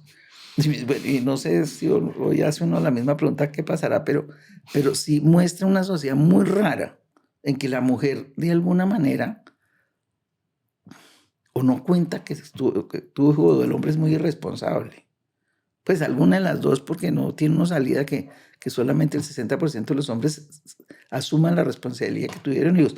Obviamente ese 20% de mujeres no las tuvieron con ese 60%. Había otros 20% que deben estar por ahí que no quieren aceptar que tuvieron hijos o no. Entonces es una sociedad muy rara. Y la mujer, yo creo que la mujer en Colombia ha peleado a la muerte por sobrevivir. Porque este cuento de las mujeres madres de familia es demasiado impresionante. Cabezas de hogar. O sea, ¿sabe qué es interesante? He venido haciendo una serie de entrevistas de los paralelos entre Colombia y Venezuela. Y una de las cosas que me decía Gabriela Febres Cordero, que fue ministra del gobierno al que Chávez le hizo golpe de Estado, el de Carlos Andrés Pérez, era que ella siempre, desde que llegó a Colombia, le ha sorprendido que los pilares que encuentran casi todo el mundo son la educación y el trabajo, y que ella no notaba eso tan generalizado en Venezuela. Entonces es interesante que usted traiga a colación el caso de los niños que hoy quieren vincularse a estas estructuras criminales. No, y los que no se quieren vincular se quieren ir de Colombia. Eso es lo más impresionante. Sí. Bueno, esa es la otra encuesta que me tiene traumatizado, Sí, ¿no? a mí me tiene totalmente traumatizado. Que si la gente pudiera, más del 50% de los colombianos iría si tuviera los medios. No, y se está yendo. Sobre todo jóvenes. Gente educada, gente que recién salía de los colegios, recién salía de la universidad, el que puede coger una maleta y se va. ¿Y usted qué cree que es? ¿Tenemos la Falta autoestima por el piso o falta de oportunidades objetivas? Yo creo que falta oportunidades de empleo en Colombia. Yo creo que el problema más grande que tiene Colombia es el problema del laboral. Lo mismo dijo Juan Carlos Echeverri. Pero el más grande de todos. Ese y el político. Muy grande porque el país no está siendo capaz de generar demanda por mano de obra calificada. Ni la otra tampoco, pero... Sí. Pero antes la otra, esa cosa de que la mitad de la población laboral sea informal y no sé qué, eso son instituciones mal diseñadas que están haciendo mucho daño. Pero que no sea capaz el establecimiento, digamos, el aparato productivo de generar demanda por trabajo calificado, sí es una locura. ¿Cómo se arregla eso? ¿Creciendo al 7 o qué? No, yo creo que usted tiene que meterse a fondo a entender muchas cosas que no se han entendido. No se han entendido y que le están haciendo mucho daño al país. Usted que ha tenido una larga trayectoria pública, ¿cuál es su...? Ya me dijo que el tema que la ha obsesionado siempre ha sido el del crecimiento y por qué no crecemos. Ese sería entonces su repaso rápido por la historia. Era, intentamos abrir, no se pudo, intentamos abrir, no se pudo, intentamos abrir, no se pudo. Y nos le hemos pasado en esa. ¿Hay algo más que resaltar cuando usted mira la historia? ¿Hay algo que usted cree que deberíamos fijarnos a la hora de pensar lo que ha pasado para ver cómo podemos mejorar? Yo creo que el problema de la emigración de Colombia es muy grave. Sobre todo por la gente que está emigrando y por los que ya han emigrado en el pasado, ¿no? Yo creo que, por ejemplo, la parte tributaria está sacando gente del país de una manera impresionante. Sacando a la gente que tiene plata. Porque no solamente es que han sacado la plata, sino que se van. Y de golpe esa misma gente era la que empleaba a los que no están empleando ahorita. Entonces estamos destruyendo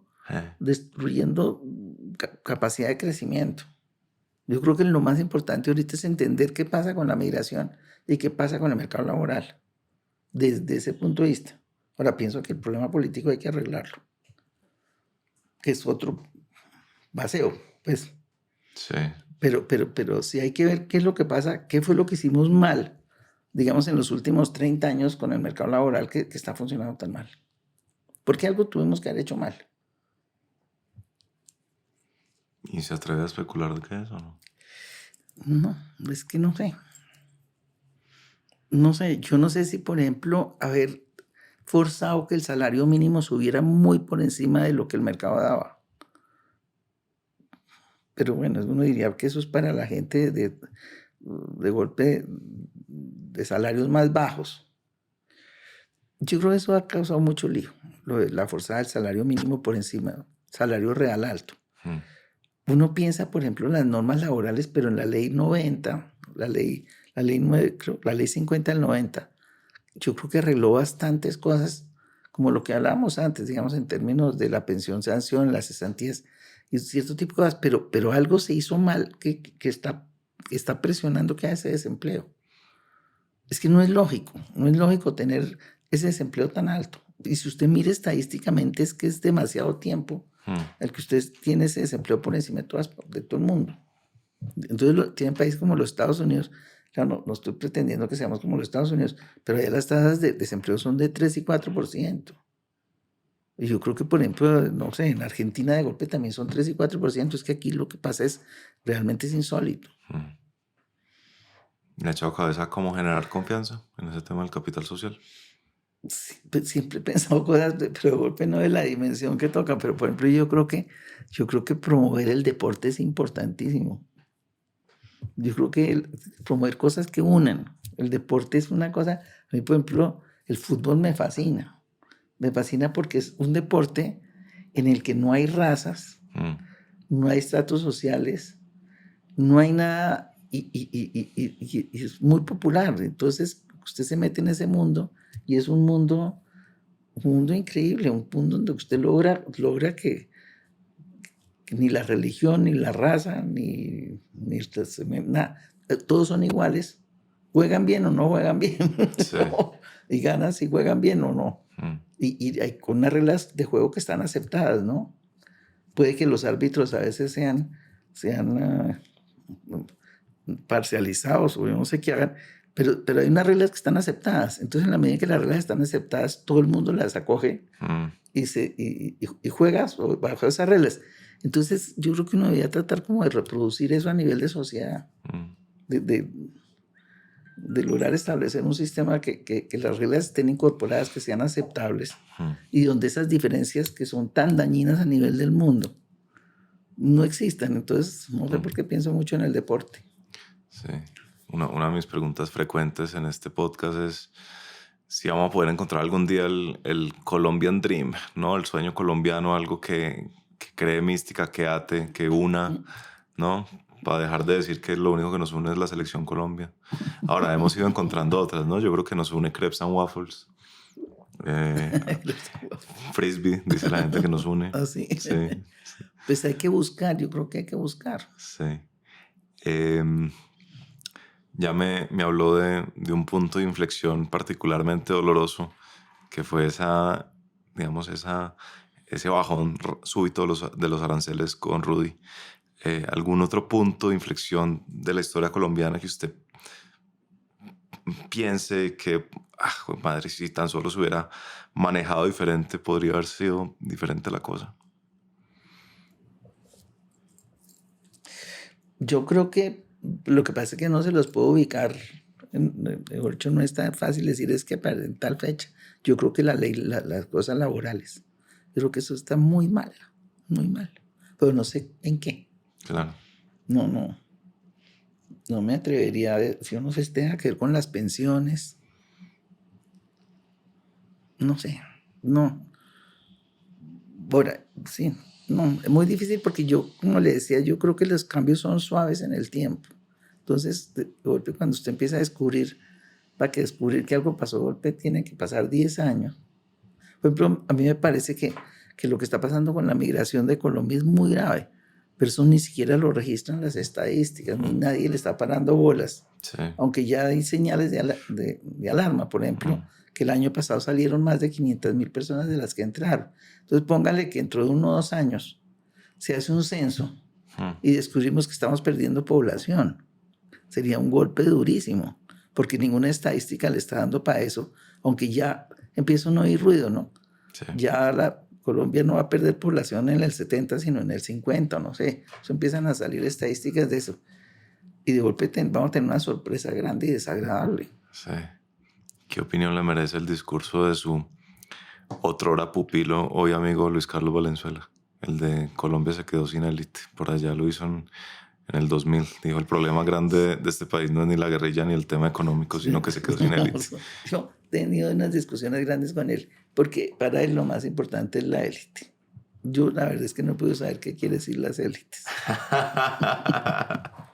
Entonces hay unas discusiones grandes en torno a las élites. Sí.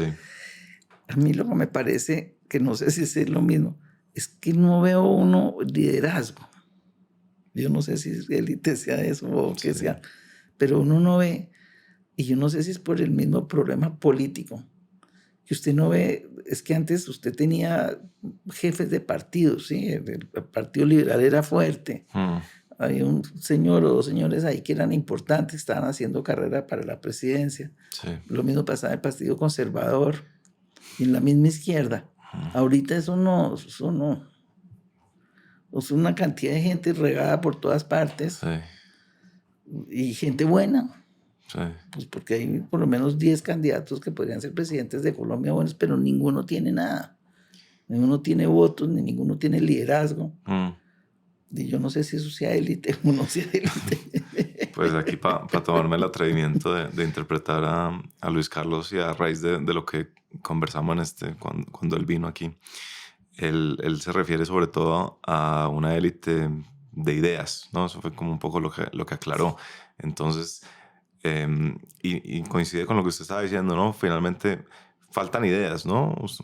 Usted algo así decía y por ejemplo, uno ve Yo no creo que falten ideas. alguien que Yo sepa creo que vender las falta ideas. vender las ideas. Eso, alguien que sepa vender las ideas, ¿no? Alguien que sea Sí. persuasivo con eso. Ve uno, por ejemplo, ese momento en el que se empezó a concebir el Frente Nacional.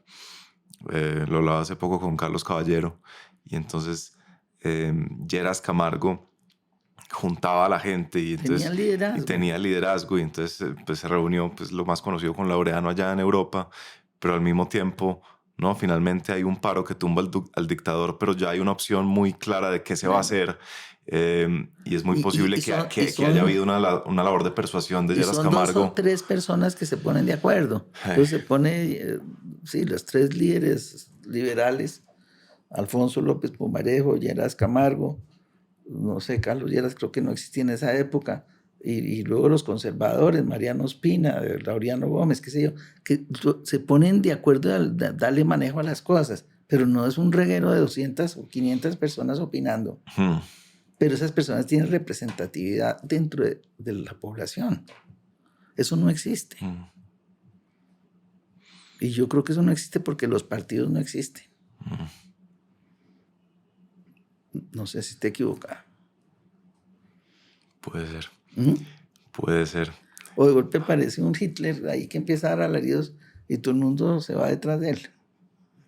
Ojalá que no. Ojalá que no, sí, eso sería terrible. Ya para cerrar, María Mercedes, y muchas gracias por su tiempo. No, una última pregunta. Usted que su abuelo fue presidente, su tío fue presidente, ¿cómo ha manejado, cómo le ha dado manejo a ese tema desde el punto de vista de si siente usted alguna presión especial por, digamos, por lo que han hecho sus antepasados? Este es un tema que no sé por qué últimamente me ha ido saliendo por todas partes. Porque es que yo durante muchos años de mi vida traté de que nadie supiera que yo era López, porque me parecía que yo quería ser yo. No porque me diera complejo, ni no me gustara, ni nada de eso, sino porque me parecía muy aburrido. Que dijeran, usted se levantó tal puesto porque usted viene de la familia López. Eso me caía gordísimo. Ya después de como de 20 años o no sé qué, cuando ya de alguna manera he superado esa ansiedad porque si me ganaba algo era por mis méritos. Sí. Y no por méritos de terceros. Ya después no me importó más.